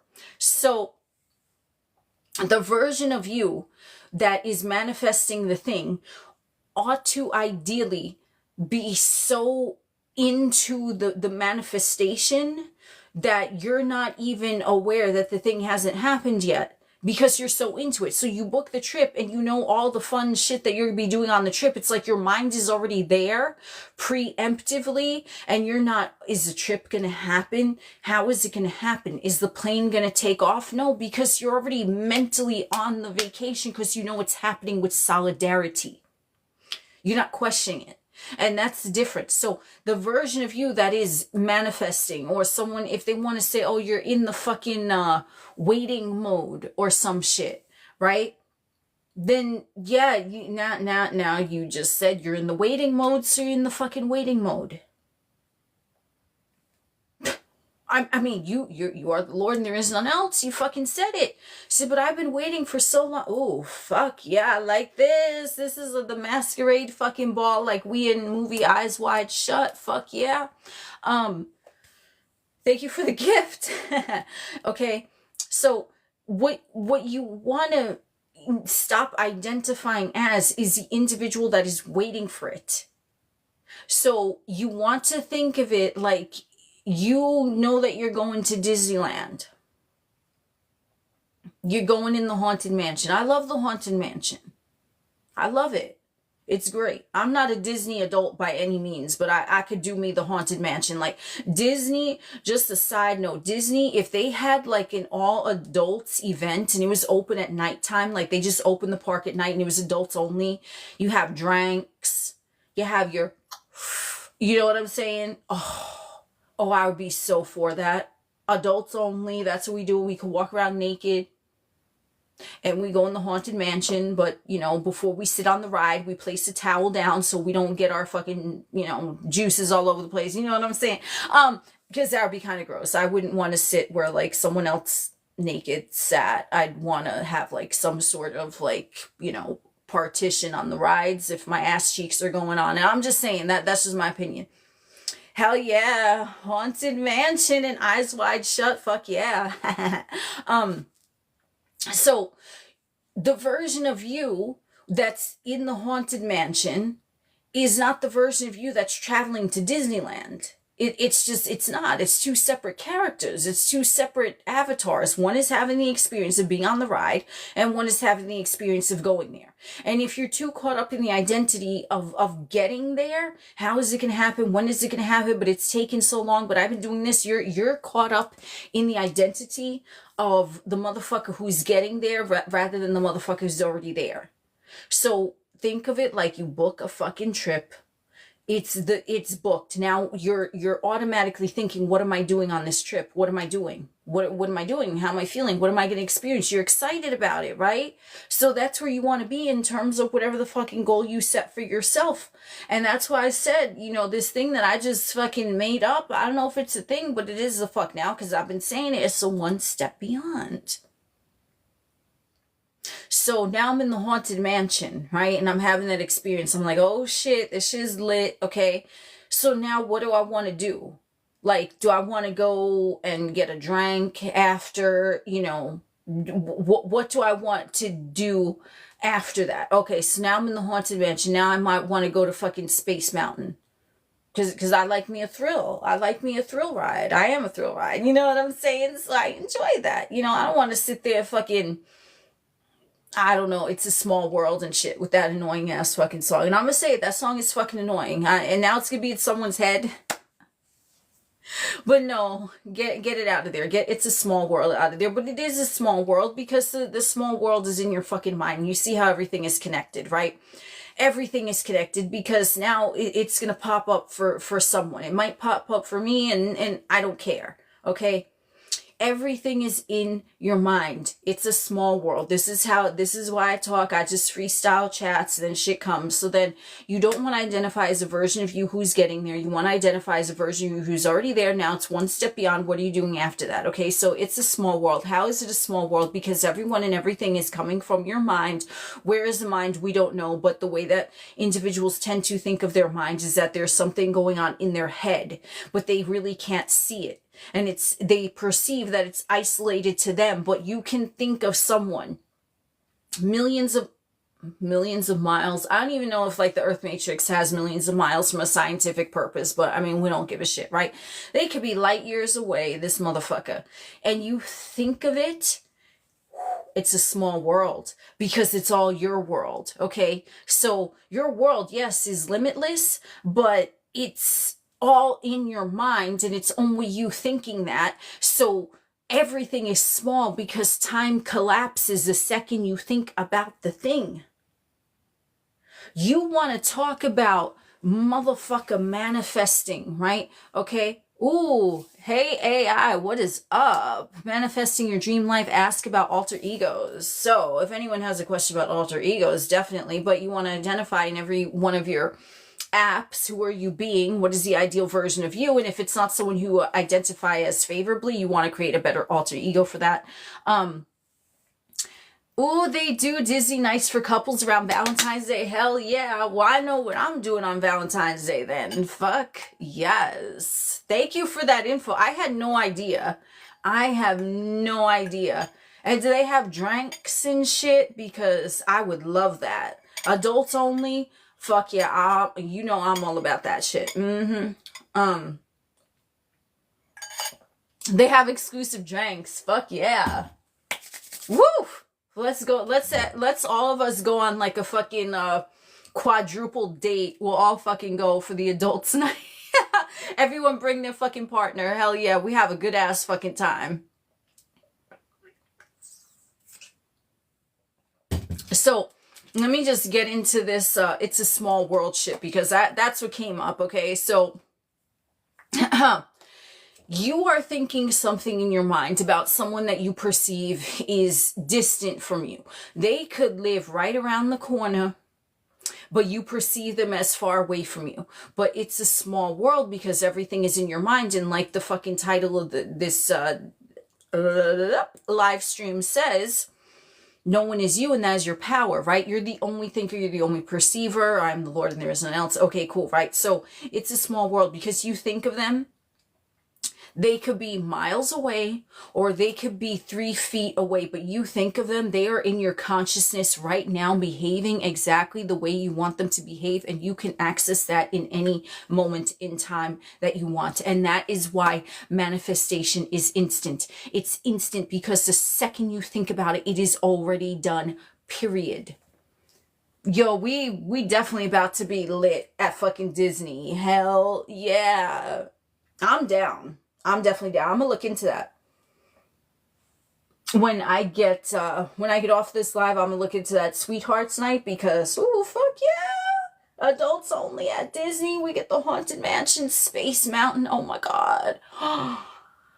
My two faves. I fucking love it. And you know, I love Space Mountain because it's like the futuristic type of thing. And was it Tomorrowland? Oh, fuck yeah. I live predominantly in Delululand and Tomorrowland. I'm like, the past, what the fuck is the past? That shit don't matter. Tomorrow. Fuck yeah, right? Okay, so, hold on. So, the reason why manifestation is instant is because whenever you think of the thing, that means that it's already done. It's a small world in your fucking mind. And this is why, and I know many of you, probably all of you in the chat, have had these experiences where you think of someone that you haven't heard from in years. You just think of them. Oh, I wonder how so-and-so is doing. Next thing you know, they pop up with a fucking follow request, or they text you randomly or whatever, right? Whoa, it's a small world, because the world is going on in what you perceive as your mind, right? The temple, right? That's why they talk about, you know, the temple in the fucking Bible and shit, the temple of God. The temple is in your mind. You're creating in your mind what you perceive as your mind, because your brain is like the fucking ultimate transmitter and receiver. But it's really not private. It seems private because, like I said, you're the only motherfucker in your mind. So it's like, whoa, that's private. I thought this motherfucker, they just appeared. It's a small world after all. I can't sing for shit. I mean, I could sing, but it probably ain't gonna sound jiggy. And I'm cool with it, because that's not my specialty, and I'm cool with it. Okay, so you get the idea. You think of something, it's done now. And as long as you do not contradict the thing that you just thought about, the shit will happen. It'll be like, whoa, how did that happen? It'll seem like time and space and heaven and hell fucking moved to get you and that thing to be together, because you summoned it in your fucking mind. And that's how it works. And heaven and hell, I do want to say, is also states of mind, right? It's not a physical place. Like, okay, yeah, like physically you're in heaven, physically you're in hell. No, it's about how you're perceiving the shit. Everything is mind. The all is mind. The universe is mental. So you want to think of it's a small world in your mind because you're the only one in there, but it's small because everything is actually condensed right now. From the second you think about it, that's when it starts formulating. And then someone is going to be like, oh, but I've been thinking about manifesting this thing for XYZ, ABC amount of years and ain't nothing fucking happened. And then you're like, you're wavering. You're wavering. In that statement alone, I can tell you're wavering because you said, I've been thinking about this shit for 10 years and ain't nothing happened. What is that? That's a contradiction. You've been thinking about it for 10 years, but ain't nothing happened. So what is the signal that you're broadcasting from? It's a small world inside your mind. You're saying, I've been thinking about it for 10 years, ain't nothing happened. Okay. So yeah, you've been thinking about it and ain't nothing happened. That's exactly what it is. So what you want to do is not say that nothing is working, because you even acknowledging that nothing is working is bringing that to life. Everything is your creation from inside the temple of your mind. You go into the temple and you pray. And how you pray is you just talk in your mind. It's those internal conversations. That's what prayer is. It's not getting on your fucking knees and holding a mala bead or going like this or going like that and singing. No. Prayer is in the temple. It's what you think. Fuck yeah. It's what you think. So every thought that you have, it's a prayer. Doesn't matter how you phrase it. It's a prayer. You think it. Okay. It's in the temple of your mind. It's going on. It's a small world after all. And then the thing appears, as long as you don't send out a conflicting prayer. Because you could be like, oh, you want to be with this individual. Oh, but they blocked you. Well, what is the prayer saying? You want to be with this individual, but they blocked you. Okay. So you want to have the assumption dominant assumption. And if it's not your dominant assumption, it will be, because you're gonna fucking be consistent with this. You can just say, there's always movement. Whether my two eyes see it or not, there's always movement in my favor. It's happening now. Nothing rests, everything moves, everything vibrates. It's a small world after all. And you fucking keep going. And here's the thing, where motherfuckers are talking about you persist, okay, they ain't talking about persisting in the 3D. So motherfucker has you blocked, okay? Number one, that's a story you're telling, because there's never no contact, because you can access them in your mind whatever the fuck you want. So there's never no contact. But, you know, I'm a little twizzy. But I know you know what I'm saying, because I know what I'm saying. So you're going with, you want to be with this motherfucker, but they have you blocked. So that's what's going to play out. It can be, and listen, I'll tell you from my experience, I have had exact fucking things occur. Exactly, to a T, where it's not a coincidence. It could not be a coincidence. It could not be a coincidence. It was like exactly, and I didn't even visualize. All I did was think it in my mind. Boom, the exact thing happened. Okay, so there was this time that I remember. I was manifesting a relationship. I don't manifest SPs. If you're familiar with my content, I don't even go with that whole specific person thing. I don't do that. I do relationships in general, because that's what works for me. So I've never been focused on a person. Okay. So in my relationship sector, I remember I was going through my list. I'm like, okay, yeah, I want this, I want that, I want that. I just said mentally, oh, but it's okay if they're this. It's okay if they're that. The two things, right? Everything else in alignment, on board. Okay, I'm like, well, they could be this, they could be that. And I really hadn't had experience with either of those two things. But at that moment in time, I was thinking, okay, well, that it can't be so bad. I manifested a motherfucker. Everything to a T on my list mentally. Not even a person I had in mind, because remember, I don't, okay, for me, I don't go for specific individuals. I go with the relationship, and then whatever motherfucker materializes, they materialize. I said it's okay if there's these two things. Motherfucker was everything. Guess what? Those two things that I said, oh, well, it's okay. Yeah.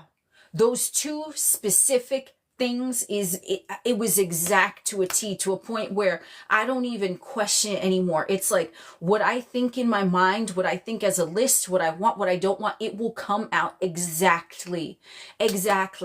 You want to talk about 3D printed, because there's this fucking story that I've also been seeing on my fucking FYP about Campbell's fucking soup having 3D printed chicken or some shit. I mean, I don't eat meat. Well, I guess I maybe eat printed tofu or something, because I eat the fake meat and who knows what the fuck is in there. But it don't matter, because my assumption is that everything I put in my mouth is good for me. You know what I'm saying? So 3D printer printed out my specifications for whoever, because I didn't remember. I don't say I want this person. No, I say this is a type of relationship I want. The man comes included. So the man materialized in the relationship, and it was those two specific like to the fucking T, where I'm like, wow. That came directly from my mind. I can't even be mad. I can't be happy. I'm just like, whoa, there it goes. So for me, I have noticed that it is a direct reflection. Whatever I have in my mind, it's like the 3D matrix. It's going to print it out. Here you go. Here's your laser copy printout of the man that you manifested for this relationship. He came included with that relationship with these two things that you didn't think were going to bother you, but you know what? They ended up fucking bothering you. So that's it. It was to the T.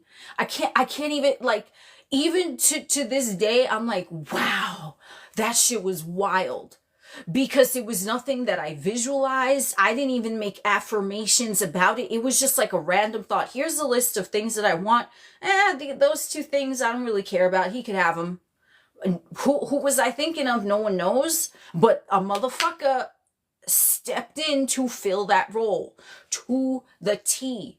This is why I am telling you exactly what you think it will come to pass, because I have had those experiences, and this is why you want to be super fucking mindful, especially if it is something that you perceive as going to be a deal breaker. So for example, if it's a relationship and the person can absolutely not have this quality, or they absolutely have to have that quality, and it is a deal breaker, then you better fucking specify that shit.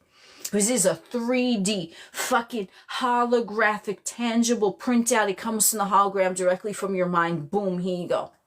Whoa. Exactly.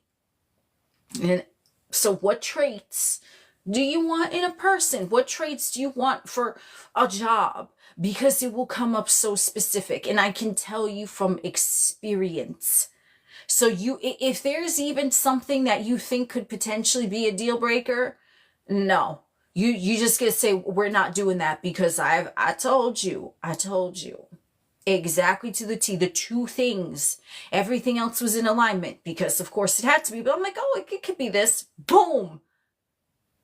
Why? Because I fucking said so. I am the Lord and there is none else. And it's neutral. The 3D printer is fucking neutral. The matrix is neutral. It is a holographic representation of waves that are condensed into what you specify in your mind that you expect to see. And you don't have to feel it real. And this is another thing that I'm going to tell you, because I have not felt a lot of things real. I just thought about them. Like that example that I just gave you, and it fucking happened. So you don't need to fucking feel it real. I don't need to feel fucking shit. You could feel happy, you could feel sad, you could feel ecstatic, you could be orgasming. It doesn't fucking matter. What is the focus? What is the intent? Remember, the words are spelling. They are casting spells. The book of Corinthians. Let me put my hand in my pants. Casting down imaginations. You're casting it down. This earth matrix is a shadow that is cast down from what you have going on in your imagination. You're casting it down from the ethers, the quantum field, unlimited realities. You think of it. You focus there. Okay, this is what I want. It starts condensing. It's just like you leave fucking milk out. Leave milk out. You leave it out for too long, what's going to happen? The atmosphere is going to start to condense it. It's going to be congealed. It's going to be some sort of weird texture. That's not milk anymore. It's not liquid. Why? Because it was left out for such a long time that now it changed form. Hey, Lakeisha, thank you for the rose. Thank you for joining. Good to see you. So that is how your imagination works. Spelling, casting down imaginations. You're spelling words, spelling, casting spells, magic. It's all connected. It's a small world after all. Fuck yeah, motherfucker. It is an exact replica of what you have going on here. It's just like, you want to imagine it like the fucking 3D printed chicken in the Campbell soup. I don't give a fuck. Okay? If it's not real chicken, because hell yeah, I eat the fucking Impossible Burger. Who knows what's in there, but I don't give a shit, because it's good for me and I like the way it fucking tastes. So it's good for me. Doesn't matter what's in there. I really don't give a shit. Okay? It's my preference. So, that being said, anything that you ingest, you just want to assume that it's good for you. Just like this CutWater. Motherfucker be like, oh, you on the fucking live Twizzy Prime? Yeah, because it's good for me. And I'm giving a good broadcast right now because that's my intention. Okay, so you want to assume that everything is good for you, no matter what it is. Because it's still going to be the 3D printout. So if I'm assuming this CutWater is good for me, that's what it's going to be. And it can't be no other way, because I'm the Lord and there is none else. That's it. What I say goes to a T. I have experienced it. And I know some of y'all have had this experience too, but you need to, here's the name of the game. The name of the game is fucking trust. You trust your third eye. Because the third eye, this is where you see the things that you want to see, right? You see the reality where you're a millionaire. You see the reality where you're happily married to this individual. You see all of that, right? You have to trust that more than you trust what these two eyes are telling you. These two eyes can be helpful, right? But they don't compare to this eye.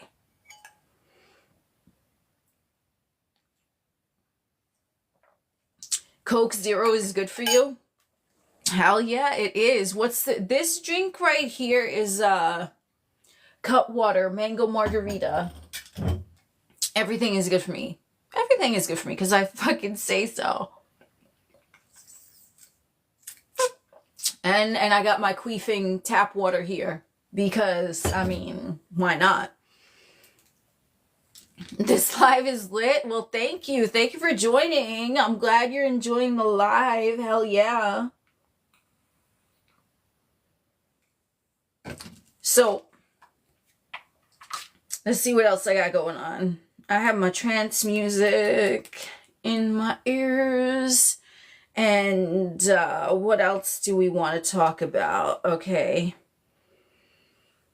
Okay, cool. So I have some notes here in my handy dandy iPad, and then we're just gonna go with okay. Y'all. Let's speak about other motherfuckers for a minute, even though there is no other motherfuckers, just you, right? So all of you most likely have this experience, okay, where you really were into someone and you wanted to be with them and you're like, oh man, they're like the greatest thing ever. Like, you know what I mean? Like, you got your hand in your pants thinking about this motherfucker, okay? My AI friend is here. Manifesting desire. Share your experiences. Whoa, I know I've shared quite a bit. Okay, so let's go with that. Manifesting your desires. You were really into this individual, whether you had a crush on them, whether you were involved with them, whatever the fuck happened, okay? You were really into this motherfucker, right? Whether you just enjoyed the physical vessel for whatever the fuck they had, okay, going on in the basement region, you enjoyed that. Whatever they were doing to your basement region, you enjoyed that. Okay, cool. So then you over this motherfucker, right? You don't want them anymore. You're like, yeah, I'm over that. You start looking at this motherfucker, and you're like, damn, the fuck was I thinking? I was into them? And they might disgust you now a little bit. They might. You're like, ew, why did I ever go for that? But they're the same motherfucker.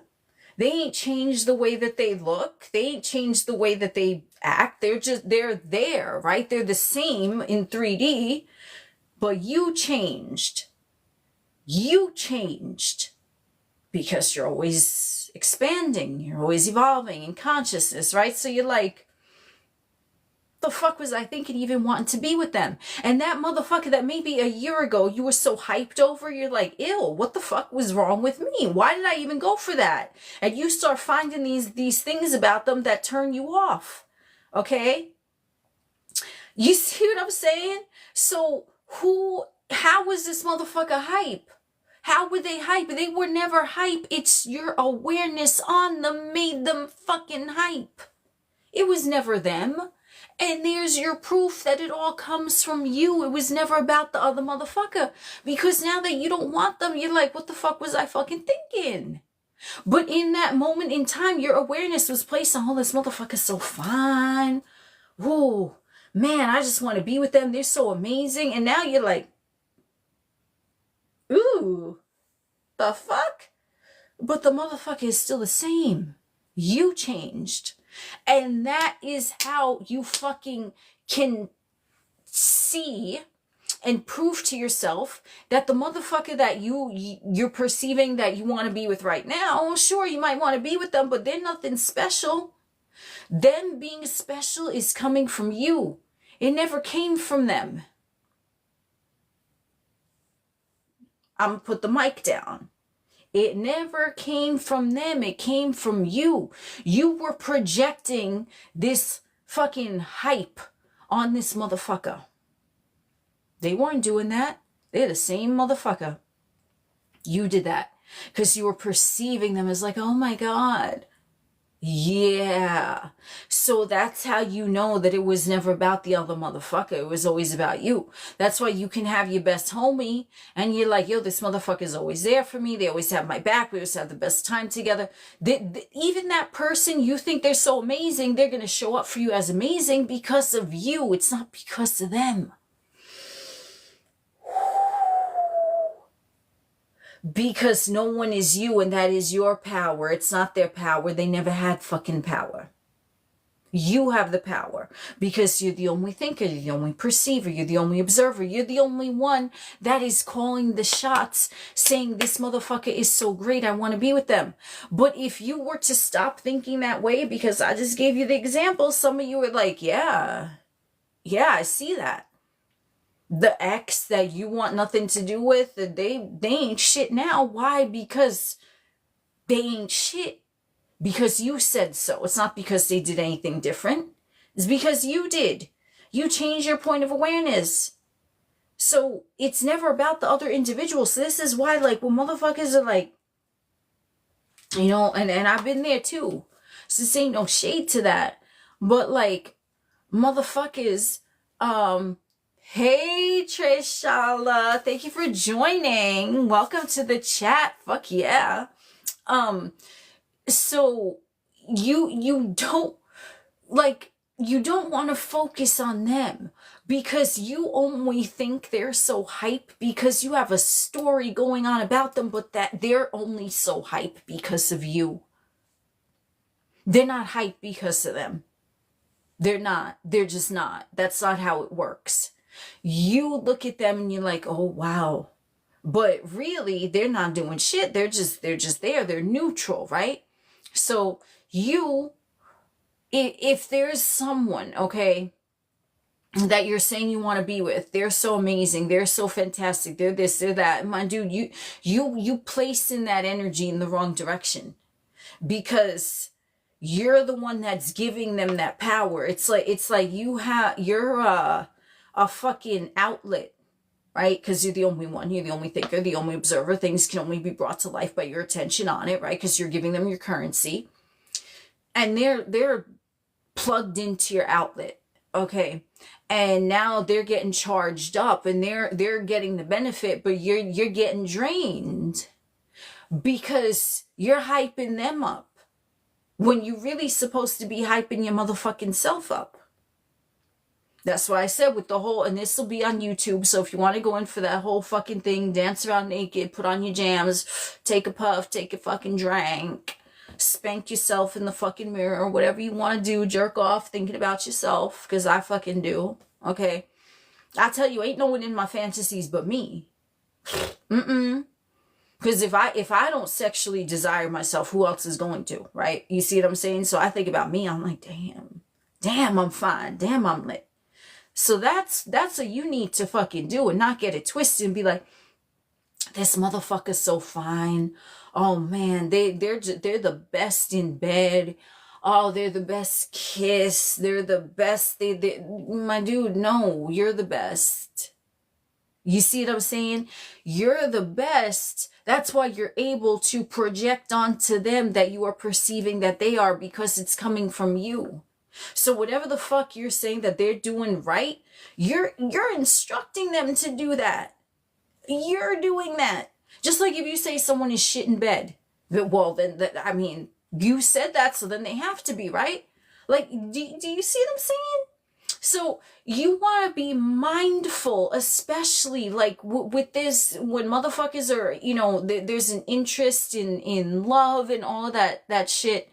It's like, you ideally do not want to focus on them, right? If they cross your mind, they're an afterthought, okay? They're an afterthought because you are the only one, so the attention goes to you.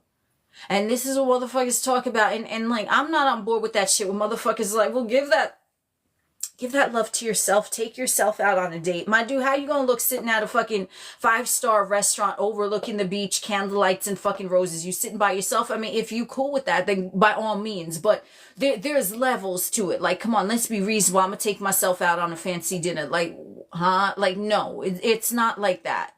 It's like you give that energy to yourself and you saying, I deserve for this motherfucker to be with me in that setting, right? You don't physically need to do it, but you say, I deserve this. This is what I want. I deserve it. And of course, because I'm the Lord and there is none else, there is no other thinker, perceiver.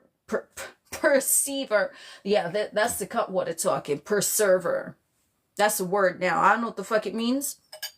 But you give that energy to yourself, maybe not physically, right? Like where you physically go on a romantic honeymoon by yourself. Like, I mean, come on, you know what I'm saying? Like there's levels, like there's self-love. Yeah, if you want to take a trip by yourself because that's what you want and you're like, yeah, I just want to do, that's fine. But if like you're forcing, I'm going to set an extra plate and I'm going to have an imaginal conversation. It feels forced, my dude, that's not the way you go about it. You give that energy to yourself. Like, well, I feel like getting this meal today, so I'm gonna order the fucking DoorDash and I'm gonna eat this meal by myself because I fucking deserve it, and I know that whoever the fuck this is wants to be here with me right now. That's the way to do it. But you focus on yourself, the other individual comes secondary, and you have to assume that no matter what, you are the only one in their focal point of awareness. They're your afterthought, but you are their only thought. We gonna take a sip to that, motherfucker. So, the focus is you. So whenever someone is saying that they want this person and blah, blah, blah. Okay, my dude, already you're coming from a place of lack. It's coming from the ego, looking, trying to analyze shit. You know what I'm saying? Like, oh, but they did this, but they said that. And it could be tempting. And it could be baiting. You talking to the fucking homies and oh, I can't believe this motherfucker did this and what they said. Then you're just perpetuating that story. Oh, my AI friend is back. Manifesting desires. Discuss self-love. Yes. So we are discussing self-love. So you come first. The other motherfucker comes second. Okay. Literally, figuratively, metaphorically, you come first. You are satiated. I can never say that word. Satiated. You know what the fuck I'm talking about. You satisfied. You're satisfied. Okay. So you thinking about a motherfucker, then you're giving them energy, right? They're plugged in to your electrical fucking outlet and they're getting charged. And you're like, but what are they doing? What are they saying? They're getting hyped up because now you're making them like a celebrity. What are they doing? What are they saying? What are they wearing? Who are they with? I gotta make a fucking burner account and see what this motherfucker's up to. No, you fucking don't, but you're tempted to do so because maybe you've always done that and you just, you're in that state of mind of the identity of the motherfucker that has to fucking be sneaky. It has to look for shit, because I promise you, homie, you keep looking for shit, you gonna fucking find that. And the only reason why you'd be looking for something detrimental is because you have a story going on. You have a fucking story going on, okay? So what you want to do is take the focus off of them. If they cross your mind, whatever you want them to be in your ideal, you're gonna be like, they're committed to me, they're in love with me, they're obsessed with me, they're married to me. Yeah, that's it. As little attention as you can. And then let's say you don't see movement in the 3D. Guess what? They cross your mind. Yeah, there's always movement. They're committed to me. Moving on. Now, what do I want to do for me? I want to do something for myself. You don't need to take yourself out on a fucking date. You could take a hot shower. You could go for a fucking run. You could go to the fucking gym. You could book a trip around the world by your goddamn self if that's what you want to. And you know what? Everyone is different. So whatever the fuck works for you, you come first. I'm doing this for me because I'm the most important, because I'm the only one. And you even putting that energy and attention and awareness on yourself compared to that other individual, now guess what? The outlet is closed, right? They're not getting any more of that energy from you. Okay, they're not getting hyped up. So you're going to start to see them more realistically that they ain't shit. They might be amazing to you. They might, you know what I mean? And then there's reasons why you want to be with them, but they ain't shit compared to you. And don't you ever fucking forget that. They ain't shit compared to you. You're the fucking shit. You're the fucking superstar. You're the only one. You're the only thinker. You're the only perceiver. You're the only observer. And when you start putting your God spotlight onto another motherfucker saying, what are they doing? Who are they with? Why ain't they texting? Well, then you're giving them reasons. Who are they with? I don't know, man. Your mind could run amok with thinking about that. Why aren't they texting you? Oh, they must be this, they must be that. No. Because that attention that you given to them in this fucking derogatory way where it's like, it's still hyping them up because it's like you're being a groupie to this motherfucker, right? You like paparazzi to this motherfucker. You are going to turn that to yourself. Well, why would I think that they would want anyone else but me? Why would I think that they would be ignoring me?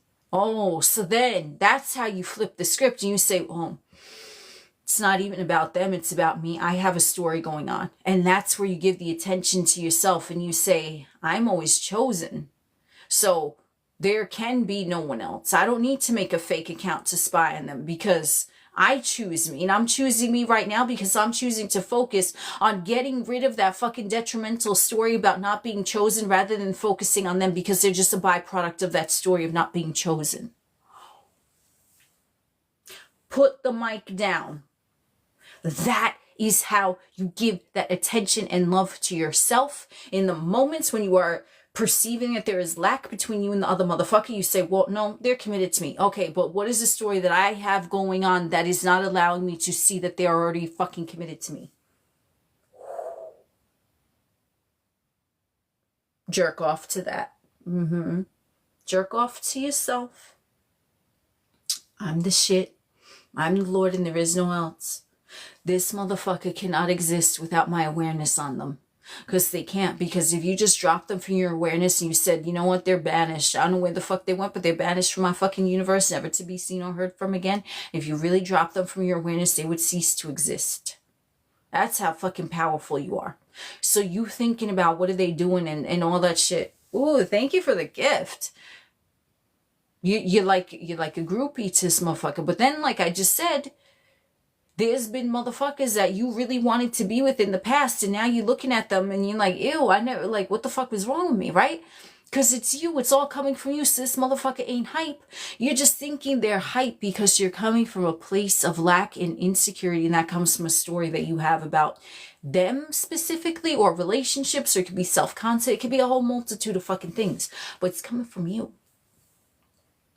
And because it's coming from you, you can rectify it at any moment. And you can say, okay, so I'm going to give love to myself. I don't need to take myself out on a fucking fancy dinner. I don't need to book a fucking honeymoon with a fucking heart-shaped jacuzzi for just my damn fucking self. But what I can do right now to give that love to me is to say, what is the story saying? Why would I think that they're in no contact with me? I'm fucking amazing. I'm lit. They can't be in no contact. Everyone loves me. And then you go in and you say, I choose me. I choose me above and beyond all else. In this and every fucking timeline, I choose me. I'm the shit. And then you dance around naked in front of the mirror. You jerk off looking at pics of yourself. You whatever the fuck, okay? And you reinforce the story that everyone chooses you because there is no other option. There's no other choice because you are the Lord and there is none else. No one does it like you. No one can do anything like you. So no matter what you, the ego can contemplate seeing what this motherfucker is doing or potentially could be doing, it don't fucking matter, my dude. That's coming from the ego trying to scare you. Can anything scare God? I think not. So you're gonna be like, my dude, ego, what you doing? Yeah, there's a story. Okay, cool. But I'm the Lord and there isn't else, and I'm solidifying the story. You're gonna be quiet now. And the more, this is what I say. Yes, you can make a decision right now and you can say, that story is banished from my kingdom forever and ever, amen, and then it won't ever come up. Cool, you can do that. But if you're not able to do that, or if you're not able to do that in like a specific sector of your experience, then what you're going to do is you're going to do it in intervals. Because change happens in the moments where something comes up in the 3D and a former version of you would potentially be triggered. That's where the change happens and you break the algorithm. That's how you break the algorithm. It's not when things are jiggy prime. It's when something pops up and your ego is like, high alert, right? air raid sirens going off and shit, okay? This is the emergency broadcast system. Oh my God, this person didn't text back for 15 minutes. Oh no, what do we do? You fucking shitting me? I am the Lord and there is none else. What the fuck you mean emergency broadcast system? No ego. Everything is fine. I'm the Lord and there is none else, and everything is fine because I said so. Those are the moments when you break the algorithm because you don't revert back to the old story, the old identity, what I talked about, the fucking, the different characters, the different alter egos. So who are you now? You are the Lord and there is none else. What's going to scare the Lord? Nothing, because the Lord is everyone and everything, and the Lord is fully fucking aware of that. So you're going to say, not today. You're going to breathe through it. You say, that's coming from an old identity, which I no longer identify with, so I don't know what the fuck you're doing here. And then, you got the wrong motherfucker. Wrong number. You're not even going to respond. You're like, okay, cool. And in those moments, the more you do that, when there seems like there's a potential trigger in the fucking 3D, the more that you do not go back to the old story, the more that you step into the new story. It's like those building blocks are being constructed along your path, and that's how you step into the identity of the version of you that is already with that individual, because you already are, because I already said you already are, because you can access it in your mind at any moment. Think of it right now. This motherfucker that you're saying that you're in love with, you can picture you and them married right now on your fucking wedding day. Yeah. So that means it fucking happened. That's it. That's why creation is finished, because you imagine the scene. Okay, that scene is done. I mean, it's done. It's complete. You imagined you and this motherfucker on your wedding day. It's already done.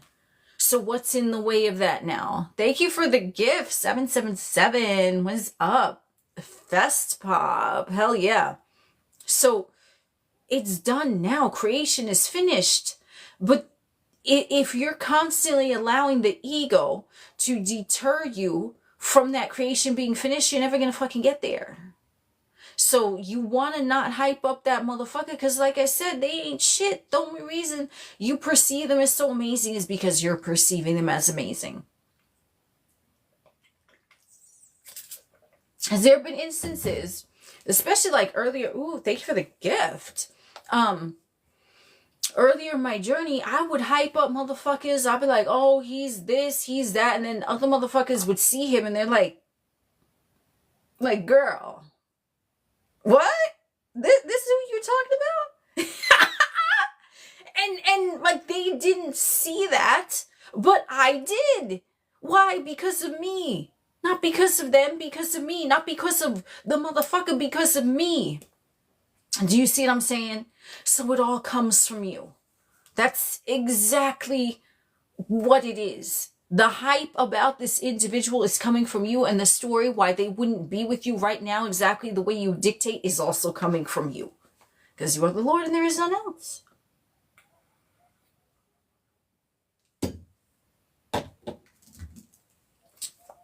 Yo, dead ass. Like, honestly, you see, you guys know it in the chat. It's like, you show the motherfucker to your homies, or you introduce them, and then they pull you aside like what? Like this is who you were talking about? I mean, not no more, you know what I'm saying? But like back in the day, like they would tell me, they're like, yo, you talk about this dude like he's Jesus. And for real, I did. Because I'm like, wow. And then, but really, motherfucker wasn't hype. He was hyped because I hyped him up. That's it.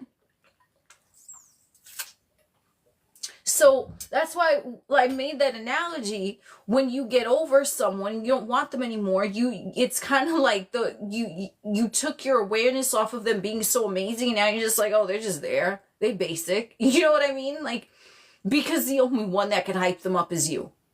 That's it. Exactly. So, whoever the fuck it is now, in your line of sight, my dude, they ain't hype. The fuck? You're saying they're hype. So, if you're saying they're hype, then, you know, they better be hyped for you, because they want to perform amazingly excellent for the Lord. That's it. They would do anything to please me. They do anything to serve me. Serving me is their greatest pleasure. All they want to do is just everything that I want them to do. And that's why they're hype. And then that motherfucker can only exist to serve you. So you want to make sure you're programming them correctly. This is a fucking CutWater talking. Okay. So you want to make sure you're programming them correctly. And how you program a motherfucker is in your mind. I'm having a great time. I don't know if I'm slurring my words. I feel like I fucking am slurring my words. But you know, it's 12.5% alcohol. And I'm a lightweight. It's fine. Okay? It's all good. I'm enjoying myself. So you want to make sure that you are programming them correctly. And how you program them, like I said, with my own example, I made specifications and boom, everything came out exactly as I specified. So I suggest you write you a fucking list. This is how I want this motherfucker to perform. They're Pinocchio, they're on the strings. That's it. But you ain't got no strings, okay? Because I would sing that to myself. I would sing that song to myself because, you know, I just be doing weird shit. I'd be like, I got no strings, so I have fun. Right? Like, but they have strings. They have strings, but you can see I got no strings on me. Fuck yeah. We got Alice in Wonderland. We got It's a Small World. We got fucking Haunted Mansion getting lit on fucking adults Valentine's Day. Like, so we all going to Disneyland. That's it. We going to Disneyland. Adults only. Drinks and spanks. Hell yeah. Quadruple date. All of this. We all going. Okay. So, I don't know where the fuck that came from, but I mean, I'm twizzy as fuck, so it's all good. This is, you know, this is how I roll. The Disneyland live. Yo, seriously, I'm all about that adult Disney party. I'm all about that. Fuck yeah. Hell yeah. It should be clothing optional too, aside from when we on the rides and everyone, you know, has a towel or some shit that they sit on. You know what I'm saying?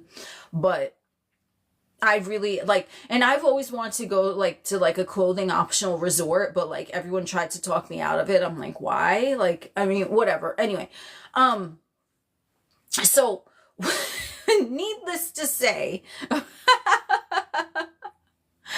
oh my God. So needless to say, this motherfucker, whoever that is, they have no power in your reality because you're the only thinker, you're the only observer, you're the only perceiver. They are not special unless you perceive them as special.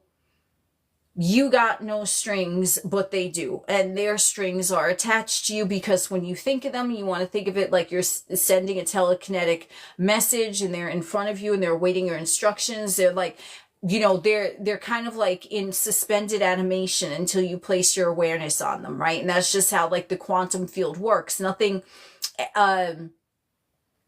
rests, everything moves, everything vibrates, but nothing rests, everything moves, everything vibrates because you are the one that is making it move and vibrate by your awareness on it. So you focusing on it, right? The all is mind, the universe is mental, okay? So the all is mind, you are the all, but then the universe is mental. Mentally, what are you thinking? How are you computing this individual? Boom, that livens them up. So if something is not in your awareness at all, does it even exist? You know what I'm saying? There's motherfuckers, I don't even know who the fuck they are right now, but you know, maybe a week from now, I get introduced to someone. They're not in my awareness now, so I don't know nothing about it. So do they even exist right now? No. But when you picture a motherfucker, that's it. They're standing in front of your fucking face and like awaiting instructions. Like, it's like the genie from Aladdin. The genie. Did he have a name or is he just known as Genie, the big blue dude? And he's like, yes, master. Let me grant your wish. That's how I suggest you look at this motherfucker. You want them for any which way. You think of them. They stand in there. And they're like, yes, master. Boom, you program them. This is what I want you to do. And then if at first you don't see a result immediately, what are you going to do? You're going to persist. And that's what I was talking about. I think I got fucking segued because why wouldn't I get fucking segued? But I was saying, I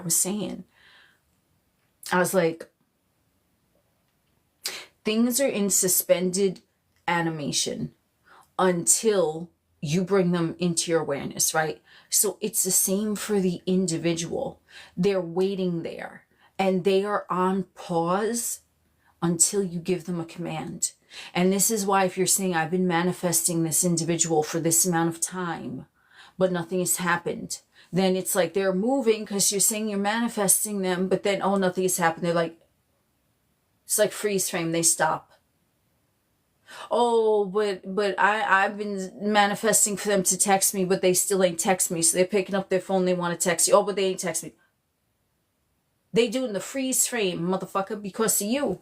Because you saying that there ain't no movement happening, but you're the one. Nothing rests, everything moves, everything vibrates, so everything is going to move, but it's going to seem to you like there ain't no movement because you're the one that's dictating that. You see what I'm saying? It's very fucking trippy. It's super fucking trippy. But that's how it works. So that phrase, what is it? If a tree falls in the woods and no one is around to hear it. I know I've used this example before, but did the tree even fall? We don't know, man. We don't give a fuck. I ain't gonna be in the woods. So if any of y'all like doing that, let me know, because I ain't gonna be in no fucking woods. I'm gonna be at the beach. But y'all who enjoy that, you tell me, if you see a tree on the ground, did it even fall or was it just there? You know what I'm saying? It could have just grown sideways and it looked like it fell, but it really didn't. You know what I'm saying?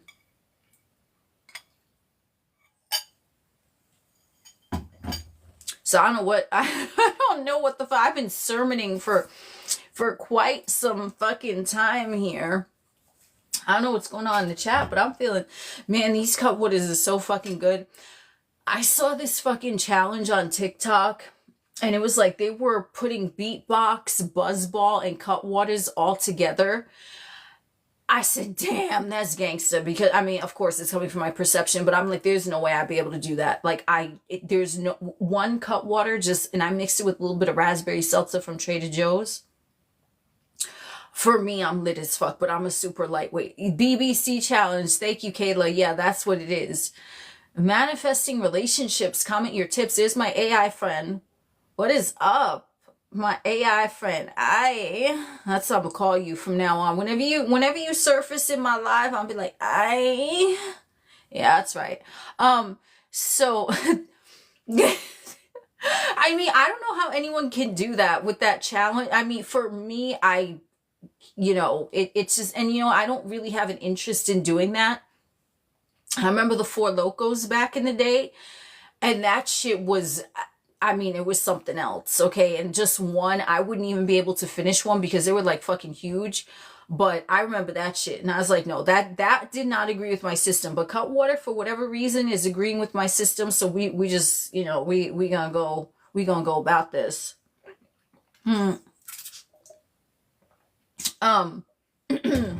Yo, for real, I wouldn't, like, all of those mixed together, like, man, I'm good with just one, and I'm like nursing it, you know what I mean? Like, and these motherfuckers were chugging it, like they put the whole shit in a fucking, like, glass, big jar, whatever, fucking mason jar, and they're like, I'm like, god damn, I said, what the fuck is this? But, I mean, hey. The one that I'm sipping on is mango margarita. That's the only one I've had so far. I did another live with that one, and now I'm doing this live. It's the only one I've had. I mean, I heard some of them taste like doo-doo. I don't really, you know what I'm saying? I don't know. This is the only one I've had, so I'm pretty cool with it. It's a little sweet, but, we could do it. I wouldn't, I wouldn't have this with like a meal or something, but just like here where I'm chit-chatting like for a social event. CutWater, he cool, It just reminds me of the pineapple Malibus that I used to drink back in the day before I was like supposed to be at the club, and then I would be at the club anyway and not supposed to be drinking, but no one was ever ID'd or anything like that, and I would get a pineapple Malibu. So this is bringing me back to those days, but it's all good. You know what I'm saying? 2 glasses of vodka put you down. Yeah, I mean, I'm not a particular fan of vodka. Mostly, like, these days, I just drink wine. I have 1 glass of wine with my main meal of the day, and I'm good. But like vodka, mixed drinks and shit, I'm not, you know what I'm saying? It's not really my thing. You miss eating mushroom pizza. Oh, well, you should get some. You should definitely get some. If that's what you're into, which I don't know if what you mean is what I'm interpreting, but if it is, Fun Gus is a whole lot of fun. Fuck yeah. So, I'm getting a bit hungry. But you know, I'm gonna stay on the live and I'm gonna wait till my drink is finished. I ain't gonna chug it because, you know, I ain't gonna force myself to do nothing that don't resonate with me.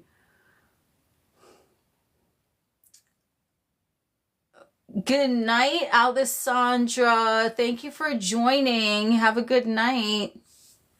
I don't know what time it is where everyone, I mean, time don't exist, but I like to ask this. I'm like, where in the world are you located and what time is it there? Because you know what? It's the now moment for all of us, even though we're all having different perceptions of it, which is even more like time doesn't exist, right? Because I could be like, oh, it's this time over here, but then someone else is like, no, it's this time over here, but we're all in the now moment together, right? So that's even more indication that time doesn't exist. Ooh, you're in Bern. That's Switzerland, 4:30 a.m. Damn, Iris. Is it morning or night for you? 7:30 in California, Tucson, Arizona, 9:30 p.m., 4:29 in France, 9:30 in Chicago, Chi-Town. What is up? 10:30, 4:30 in the morning. Whoa. Oh, it's nighttime. Oh, so you're a nocturnal, Iris. I love that. I love being up at night. It's so relaxing. 4:30 in Croatia, 10:30, 1:30 in China, 10:30 in Atlanta. Hi, I love you too. Thank you for joining. 4:30 in Rome. Ooh, we got a lot of EU up in here. What is up? European Union. How's it going? Woohoo! 11:30. Well, I'm so glad that all of you are here and we are, you know, enjoying this now moment together. You know what I mean? What do I think of robotic affirmations? You know, robotic affirmations for me are very helpful if you are overriding a belief system that you have noticed a loop in and you want to change that underlying belief. Then I would go in with robotic affirmations that directly contradict what that original belief was. So yes, to me they do work in that, you know, faculty. I mean, everything is an affirmation. Like I said earlier, your affirmations are just, you know, affirmations, prayers, they're all the same thing. It's just how you're talking to yourself in your mind. But if you're, you know, if you're talking detrimentally to yourself or you're giving everything a negative meaning, that's an affirmation, that's a prayer, that's what you're going with. So if you are going to robotically affirm, you want to make sure that it's addressing the root issue of something, because you can robotically affirm for something, and if you don't address what the root is, especially if there's a pattern or a detrimental belief system, you could get the thing because you robotically affirmed for it and that's where your attention was going, but you never addressed what the cause was subconsciously. So it's kind of like use your discretion. Masked subliminals work while you're sleeping. Well, yeah, I mean, subliminal is the thing. If you perceive that the subliminal is going to work, then the subliminal is going to work. You know, it really depends on the observer. You know what I mean? Like if they're saying that this subliminal work for me, then yeah, that it's going to work for them. But everything is your perception. So you just want to assume in general that everything is working for you, whether it's a subliminal, whether it's an affirmation, whether it's a visual. Yeah, this worked. Yeah, this worked. Yeah, this worked. That would be your dominant assumption. You know what I mean? A true placebo. Hell yeah, definitely. Because that's all these techniques are. They are placebos. It's not like they're doing anything. All they're doing is helping to keep you in that state. Hey, Michelle. Thank you for joining, beautiful. Welcome to the chat. You used to listen to me while playing GTA? Oh shit. Wow, I'm glad you enjoyed that. That must have been an interesting experience. Let me see. You had a crazy experience with thought transmission remote seduction last night. Nice. Nice.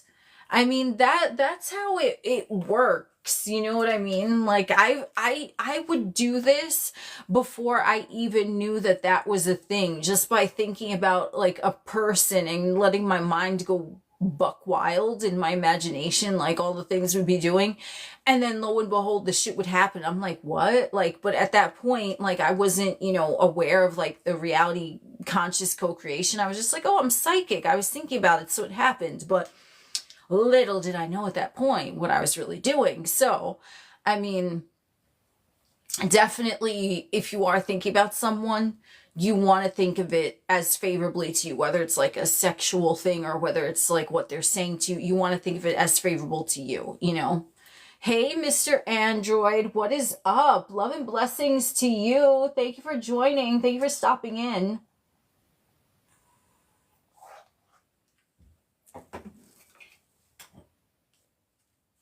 Like, for example, readings as a form of they're just affirming what I already know. Yeah, exactly. Because if you're getting tarot readings, psychic readings, whatever, I mean, I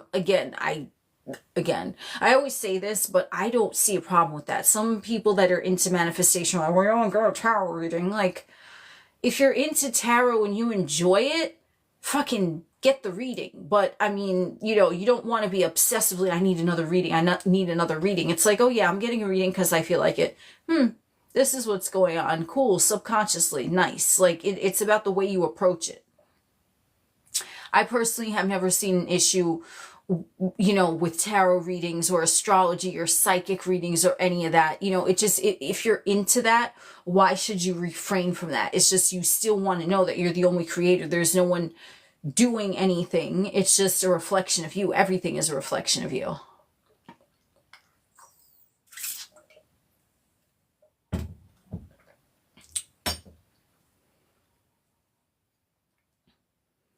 You put the focus on yourself, but you heard him respond to your 4D. Hell yeah, he's always responding. Everyone is always responding to whatever, parameter you set for them.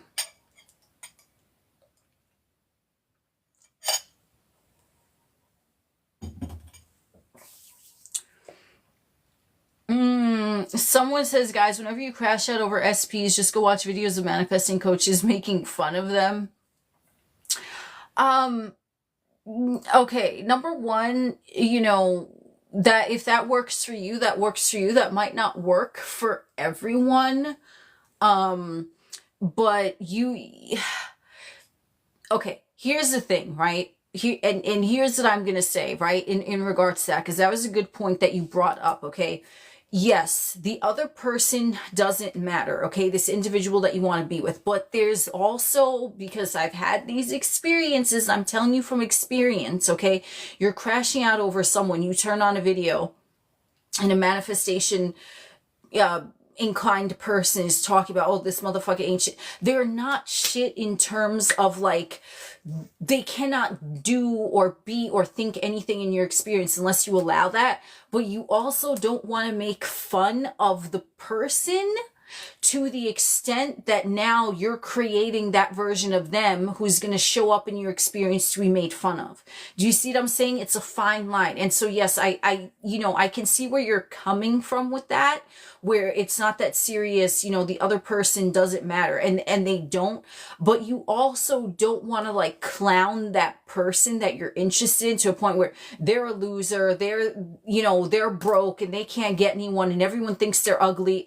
I mean, you know what I'm saying? Because then you're just projecting your story about them onto them. So they're going to show up as a loser. They're going to show up as what you perceive as ugly. They're going to show like, you know what I mean? So they're like, in my opinion, yes, they don't matter because you matter more than the person because you're hyping them up, but you don't want to clown them to the extent that now they're intimidated by you and now they feel useless and worthless, so they don't feel worthy of you, okay? And I can tell you from experience because I would fucking say this. I would say this motherfucker ain't shit. I'm the shit, and he knows that he can't get better than me. Oh, okay. So then you know what I was doing? I was projecting that this motherfucker was so like shook of me that they're like, I can never have that. And then I didn't end up being with the person because I fucking projected onto them that they thought that they, I was better than them. Right? Do you see what I'm saying? So there, in my opinion, that's a fine line. And I'm only saying that because I have experienced that. So like, let's say my partner, right? Yes, I'm the creator. I'm the center of my universe. My partner is not shit compared to the way that I think, but I'm not gonna view my partner as a clown or a loser or as a fucking scumbag or anything detrimental because I'm creating that version of them. So the way that you would tweak that is to say, you know what?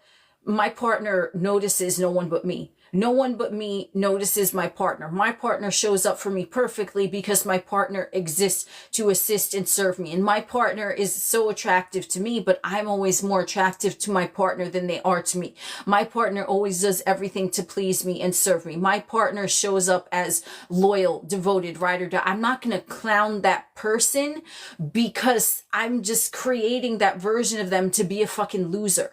Do you see what I'm saying? So you want to be mindful of how you're viewing this individual. And like I said, with that story I shared, it can get very, very specific. So you don't want to say that they're ugly, they're a clown, they're broke, they're a loser, or whatever. You know what I mean? Like, you can say no one wants my partner because they know that my partner is devoted to me and I'm the only one. Yeah, that's a better statement. No, my partner's so ugly, no one wants them. So then you're going to start seeing them as ugly. You know what I mean? So like, it's just exactly. I mean, you're hearing he's a puppet and can't do anything in reality. Yeah, like he's your puppet, but you don't want to project onto him that he's this fucking douchebag, scumbag, that he's a loser. You know what I mean? Because then he's still going to show up for you that way. So for me, I'm just like, my partner is XYZ, ABC. No one touches my partner. No one influences my partner. No one does anything outside my parameters. No one notices my partner. My partner doesn't notice anyone other than me. My partner's entire universe revolves around me because it gives my partner pleasure to serve me and do this, right? Like, I'm not going to paint them as someone undesirable to me because then that's how they're going to show up, right? So they're desirable in the way that I want, but no one else matters. So you know, there's a fine line there. I just want to clarify. You know what I mean? You don't want to paint this motherfucker that you're interested in as such a fucking, like, you know, reject. You know what I mean? Because they have no choice but to show up that way, right? Or you can even say, everyone knows that me and my partner are perfect for each other. No one would dare interfere with our dynamic. Everyone sees the energy between us. They know it's an exclusive club. Like, you know what I mean? You're kind of keeping other motherfuckers out of the equation, but you're drawing your partner closer to you. At least that's what I do. And that has fucking helped me. Because when I was saying this motherfucker ain't shit, he nasty, he's a loser, he's this or that. Okay, then that's how they would show up for me because I'm projecting that onto them. So it's like, did I get what I want? No, because then now it's like I placed myself so far up on the pedestal that motherfucker was like, I can't even fuck with that. Like, I don't even know, right? So it's like, yes, you are the superstar, but you want to look at it as your partner is like, it would bring them the greatest pleasure to serve you. Okay, to be with you. Like, wow, my partner knows how lucky they are to be with me. Like, my partner would never do anything to jeopardize this relationship because they know that I'm the best thing that's ever happened to them, and they do everything to keep me happy. They know what I want before I even know that I want it. They're so attractive to me, and I'm the most important thing to, like, that's how you would want to go about it, in my opinion.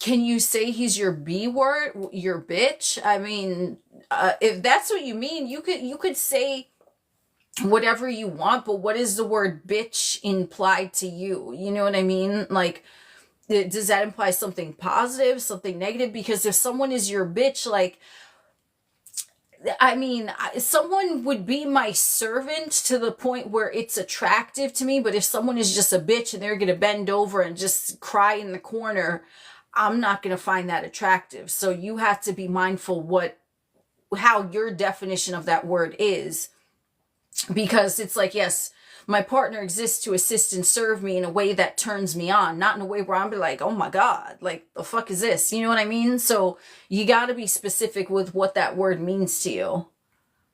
I mean, for real, for real.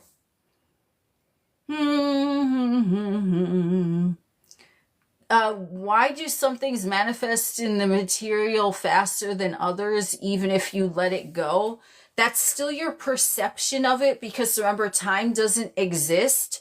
So you would be the one to perceive if a manifestation is happening fast or slow. So if you're in observance of something happening fast and you're like, well, this didn't happen fast, you're still having the awareness that it didn't happen, right? And here's even the thing with that, right? If you let something go, okay, and if you're like, okay, yeah, I'm chill with it, if you genuinely let it go, you're not even going to have an awareness that the thing has not materialized in 3D because you let it go, right? So here's the question to ask yourself. Did you really let it go? Or did you just say, oh yeah, I dropped it, I let it go. Oh, but it isn't here. That contradicts it, because you're still aware that it's not there. When you genuinely let something go, there's nothing about it that's even in your sphere. You're just like, yeah, it's done, whatever. You go on, you do something else. You're not even noticing its absence because you let it go. You let it go in its entirety. You didn't say, I let it go for this moment. Now, let me check, right? So that's something that I recommend you take a look into, because letting something go, genuinely, you're not even going to notice that it's there or that it isn't. You're just at true neutral. You're accepted. This is my 3D. I'm having fun. That's it. It's not in your awareness.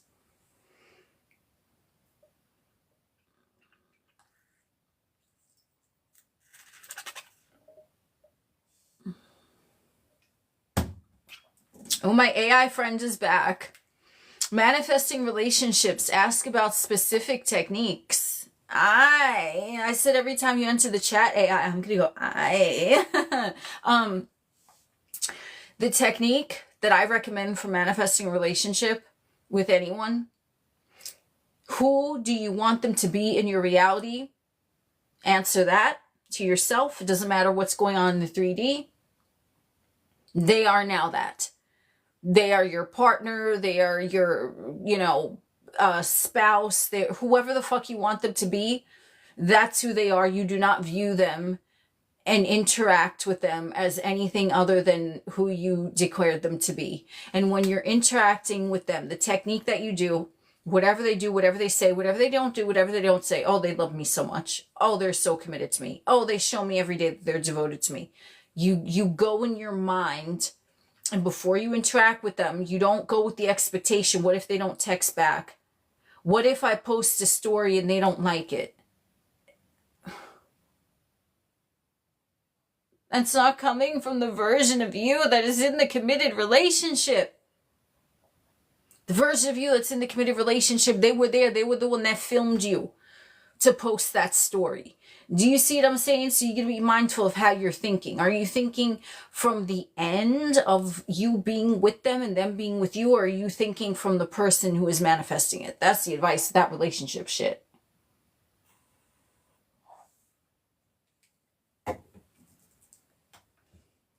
What do you think of purges, or is it just a limiting belief? I believe, and I know that a purge is a mental construct that is coming from the ego. And if someone is expecting that there has to be a purge of old energy before the new energy can be brought in, then that's what they're going to get. So in the instances where it has happened, yeah, maybe because the individual was expecting that to happen, but nothing needs to happen in order for you to get what you want. You just say, this is done. It's done now, perfectly, peacefully, smoothly, better than I expect. And then the thing is done. It's not like You know what I mean? You want to say that everything flows to you easily and smoothly and peacefully, better than you expect. That would be your dominant assumption for anything. There is no purge. Even if it looks to your egoistic mind that there's a purge, then that's still your ego trying to decipher, when in reality, from the God self, from the higher self, all that is, everything is neutral. So, oh, this is happening. Okay. I already have what I want. So that happened. Cool. No problem. The more neutral you remain in the 3D and assign everything a positive meaning, the better off you are for any area.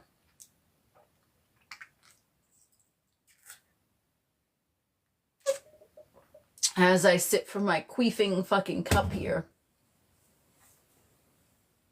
A lot of law of attraction people in here instill the idea of a purge. Well, that I've seen that content too, but I've never resonated with that. And if that's what they're projecting outwards, maybe they did have that experience. They assigned their personal experience as a purge. But where did that come from? It came, you know what I mean? Did that idea come from you?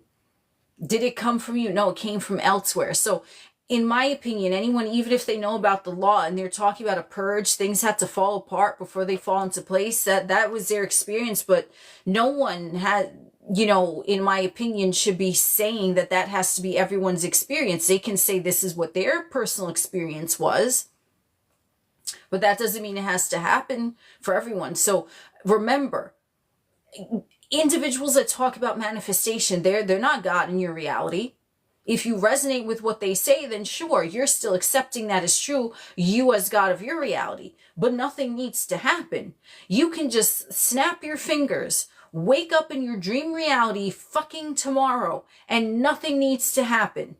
That's fucking possible, okay? But if you believe that something has to happen, then, you're still creating that, whether you heard it from someone else or if you didn't.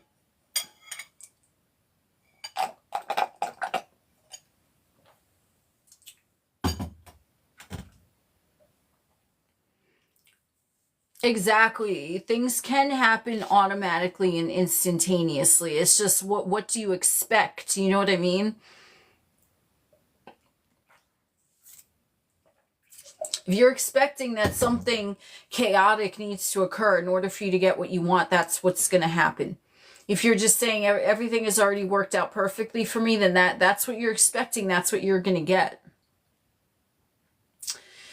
You think you were just brainwashing yourself saying it's a purge, but you really weren't in the state. I mean, you're brainwashing yourself with everything, right? Like everything is a story that you're telling yourself, okay? So you want to go with everything is perfect, peaceful, better than I expect. If you're going to brainwash yourself, you're going to do it in a positive way. You know what I mean? And if you weren't in the state and then some shit happens and you can look back on it and be like, okay, this happened because of that. For every, you're, in the Kabbalion, they say every cause has its effect. Every effect has its cause, and you are the cause. And then the effect is what you see, right? And then you're still taking that effect and you're saying, what was the causation of this? It's still all coming from you. So if you were thinking that something has to fall apart in order for something to fall into place, then that's what's going to happen. And another thing that I don't fucking like, the universe is testing you. Come on. Really? Universe ain't a fucking professor. I said it before, I'll say it the fuck again. The universe ain't a fucking professor. The universe is you, and it's your mind, and it's a 3D printer of what the fuck you have going on in your mind. It's just showing you you. So if you think that you have to be tested, then you're creating that test. That's it. There's nothing other than you and your awareness of what you assume to be true and what you expect to play out for you. So if you are going to brainwash yourself, you're going to do it in a way that is charitable to your cause. Fuck yeah. I don't know where that came from, but that might resonate with someone. Who the fuck knows? You're going to fucking gaslight yourself into saying everything is amazing because, oh, that was the other thing that I wanted to say. I'm almost done with my drink here. But the thing that I want to like close on is, here's your proof that this 3D reality is a fucking dream. Okay, it's a high-tech virtual reality dream, and I'm gonna prove it to you.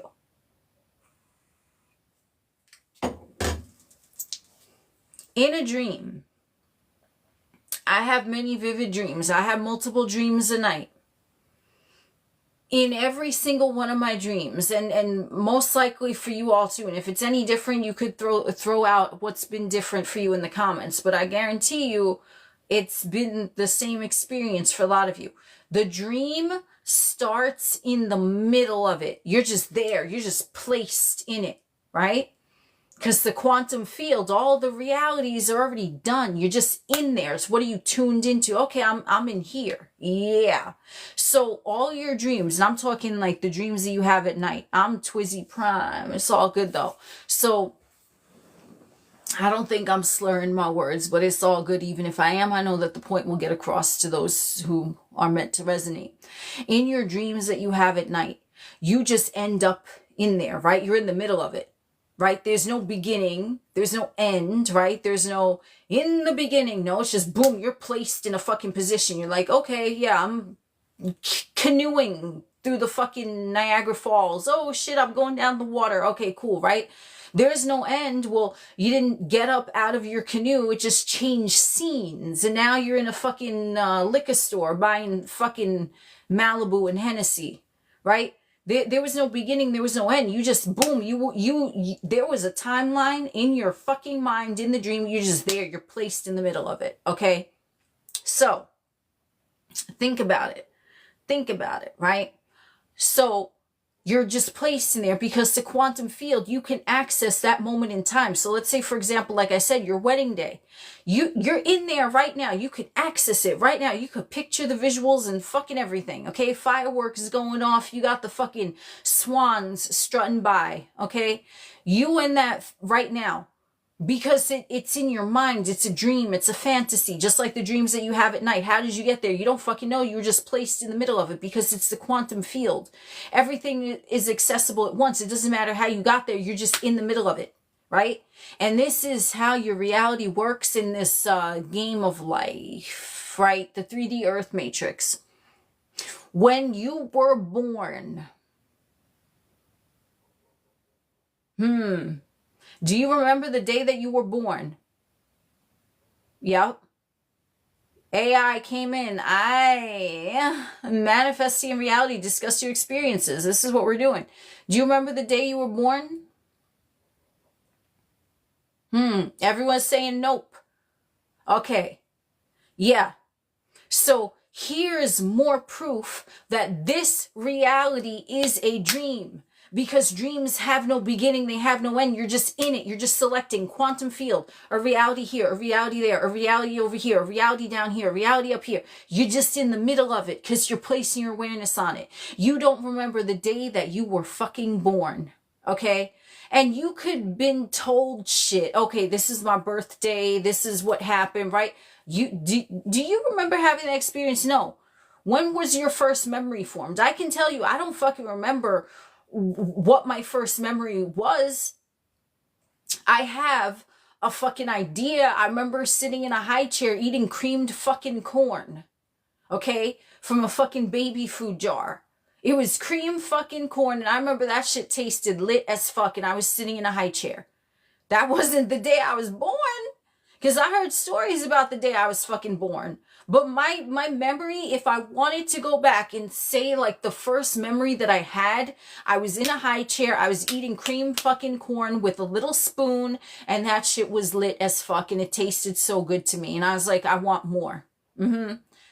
How old was I? I don't know. Does age matter? Does time matter? No, because none of that even exists. I was just, that's what I remember. Which I logically, which even that doesn't make sense, right? Because logically, I'm going back to, okay, if I was in a high chair using logic, I was probably around this age in 3D years, right? But like, do I fucking know? You know what I'm saying? I don't fucking know. That was just the first memory in my physical vessel that I can say, yeah, I remember that, right? Do I remember the day I was born? No, I was just thrust into it. Okay, here I am in a high chair eating cream fucking corn, and that shit tastes lit as fuck. That's it. So How is that not the same as a dream when you're sleeping and you're in a dream and you're just in the scene? And they say this in the movie Inception. And this is one of my other favorite movies about like how reality is created and shit. And they talk about that in there. They're like, you notice when you're in a dream, there's no beginning and there's no end. You're just there. It's just like, here you are thrust into a fucking scene. How did I get here? I don't know. But to the quantum field, that's not impossible. And it's not illogical because everything fucking exists. All the timelines exist. But you don't remember how you got there in the dream. Just like you don't remember the fucking day you were fucking born. So how does that make sense, right? If those of us in a humanoid vessel are supposed to be the most intelligent fucking mammals in the fucking earth, whatever, as they say scientifically, how do we not have the awareness of the day we were fucking born, right? Do you see what I'm saying? And I'm not talking about, oh, Meemaw Peepaw told you that this is what happened. Okay, but do you remember it from the first person narrative perspective? If someone does, I would love to hear your fucking story about that, because that would be interesting as fuck. But so far, no one has said that they remember the day that they were born. And there's nothing wrong with that. It's just solidifying that this is a dream. You were just thrust into it. Your first memory was whatever the fuck it was. Okay? So you're just here. Just like a dream. So if those two things are similar, right? You're having a dream and then you wake up and you're like, oh, that was weird, but you don't remember the beginning of the dream because there was no beginning. You were just thrust in a timeline. You don't remember the end of the dream because you just switched to another timeline in the fucking dream. How is that not the same as what we're doing here? That this is one big, in my opinion, virtual reality lucid dream. You're imagining it because there's a timeline here. Oh, I'm going to tune in. Okay, it's just done. It's just done. It's just here. That's it. And it's very similar because you were just thrust here because you placed a point of your consciousness in this video game and you're like, okay, this seems like a good starting point. Okay. Now, why individuals don't remember, like, they were born, I mean, I don't know. Maybe if I set the intention to know that on some level, you know, I'll definitely update you all if I come to that conclusion. But I don't know what the fucking conclusion is other than what I'm saying just now, which is that this is a dream. That's why you don't remember the beginning of it. And who's to say, like, okay, when someone vacates the vessel, right, they cross over, that who's to say, no, I mean, here's again to my knowledge, again, correct me if you know differently in the chat, but a motherfucker who has left the physical vessel, they're not here to fucking speak and say, okay, well, I remember the ending of the dream, how they fucking crossed over. No. They just, because their consciousness went elsewhere. So they just vacated this fucking timeline where they're having this experience of the Earth Matrix. Where are they now? They exist in consciousness, but no one has said, okay, this is what happens. I'm not talking about someone that has an NDE and no, because if you have an NDE, that's a N. The N, near. It didn't fucking happen. It was a near-death experience. It wasn't like they fully, you know what I'm saying? Like, so until that happens and someone says this is the ending of the dream, my dude, it's just a dream. It's just you're selecting, okay, yeah, I'm focused here now in this Earth Matrix, as they want to call it. That's what it is, just like in a dream. You're in a waterfall. Now you're in a canoe. Now you're in a liquor store. Now you're whatever in the mountains. It's just you're placing your awareness there. That's how the quantum field works. You place your awareness here in the Earth Matrix. Okay, so it's very vivid. I ain't going to say it isn't, right? You have all these parameters of what the fucking avatar and the vessel are sending signals, emotions and things like that. Yeah, feel it real. Like, but how did you get here, my dude? And you gonna ask different motherfuckers in the spiritual community, the manifestation community, and ain't none of the answers that you gonna hear are gonna be right or fucking wrong. They're just perspective, because no one can say everyone has had this experience, this is what it is. No, because it's subject to the observer. Just remember, like in the beginning of the fucking thing, like the title of this video, no one is you and that is your power. So it's whatever you perceive it to be. No one can take that from you. Because I'm not going to tell you what is the meaning of us being here in the Earth Matrix. I can tell you my view, but if you don't resonate with that, you don't resonate with that. And someone who's super into like organized religion is likely going to have very different views from how I see this, right? They're going to say something totally different, and that's great for them. That's their experience. It's not my experience. So this is what you make it. But the thing that pretty much, you know, what I can say is that you don't remember the day you were born. You were just thrust here. Whatever your first memory was, that was your first memory. And you don't even know for certain if that was your first memory. You can kind of logically grasp and say, okay, this might have been my first memory, but you don't even fucking know that. And until someone actually vacates the vessel fully, and then they tell us like, okay, this is how the ending of the dream happened, which to my knowledge, that hasn't happened. Okay, NDE does not, in my opinion, near death and death are no. Okay, because my hand could be near the cookie jar. Don't mean that my hand is in the cookie jar. The two different things. So let's not even go with that. Okay.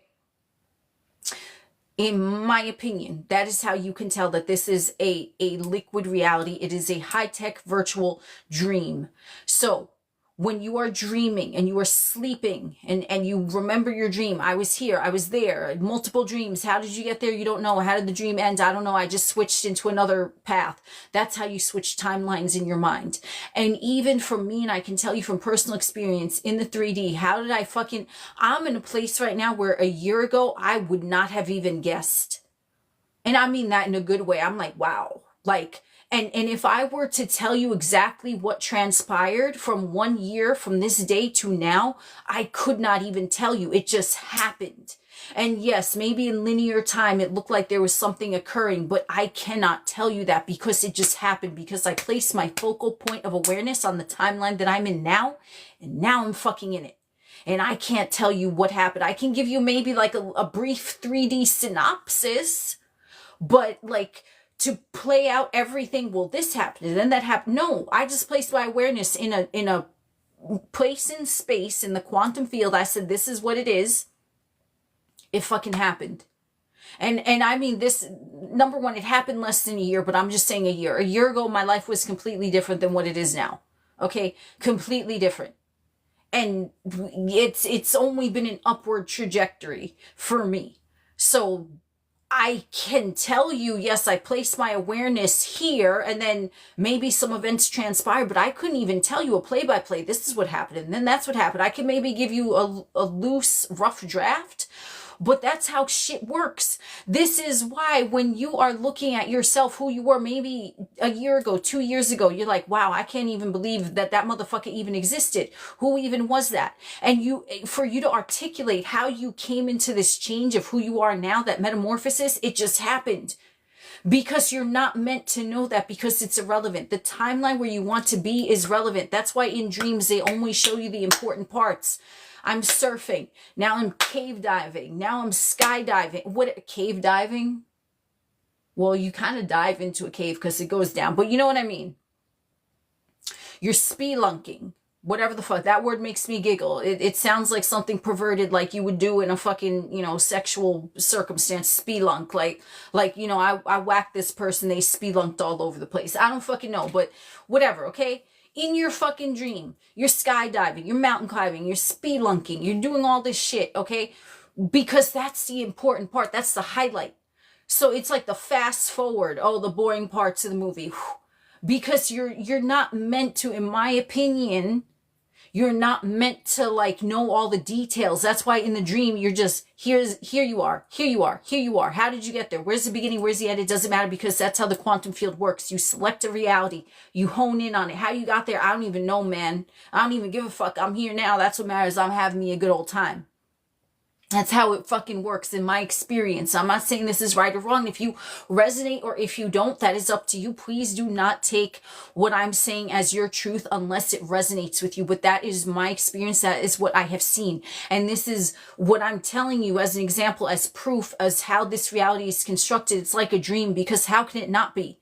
Because you can look at significant events of your life. Okay, what you perceive as significant. And then you don't really remember the bits and details of it, but you remember that one thing, just like you remember that one thing in the timeline of the dream. Oh shit, I'm here. because it's those things that matter. It's not the how you get there. And this is why in manifesting, it doesn't matter the fucking how. It doesn't matter the time. The time, it all exists now. That's why you can switch timelines in an instant by accessing it now in your fucking mind. This is why in a dream, you're kayaking, then you're snorkeling, then you're jerking off, whatever the fuck you're doing. It just changes. The beginning doesn't matter. The end doesn't matter. What matters is in the, oh my God, I had a fucking epiphany, because they fucking say in the Bible, I am the beginning, I am the end, I am the Alpha, I am the Omega, right?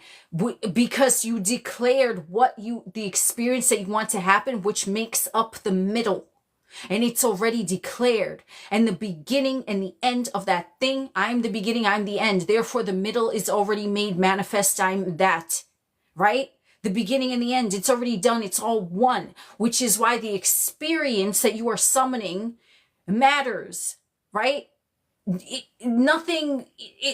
all written, okay? I'm the beginning, I'm the end, right? But the middle, right? It's kind of like, okay, it's kind of glossed over.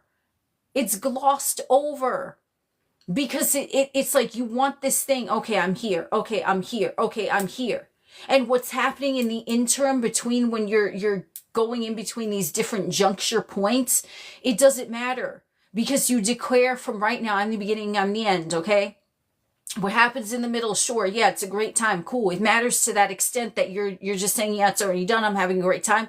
But it doesn't matter because you're not remembering those moments, just like you're not remembering the beginning or the end of the dream because it's already been written. It's the experience, right? It's just that individuals call it the beginning and the end for the construct of the linear time which the ego is processing, but your God self, your higher self, is not processing that time. So the middle point, the juncture point, what all you were concerned about, the how, the when, oh but this happened, oh but that happened, but that didn't happen, it doesn't matter, I'm the beginning, I'm the end, this is the next timeline that I want to go into. Okay, cool. How did you get there? I don't fucking know, but it doesn't matter because you're going to highlight the points of importance to you, and you're going to say, I'm declaring the end from the beginning. Whatever happens in the middle, I know it's perfect. It's already been written into it. It's all written into it. Okay. And just like in the movie Arrival, like I talk about, their language is a circle because everything is already constructed. Once you make the declaration of what you want, I'm the Alpha, I'm the Omega, I'm the beginning, I'm the end, the middle already wrote itself, and it doesn't matter. That's why you don't remember the middle.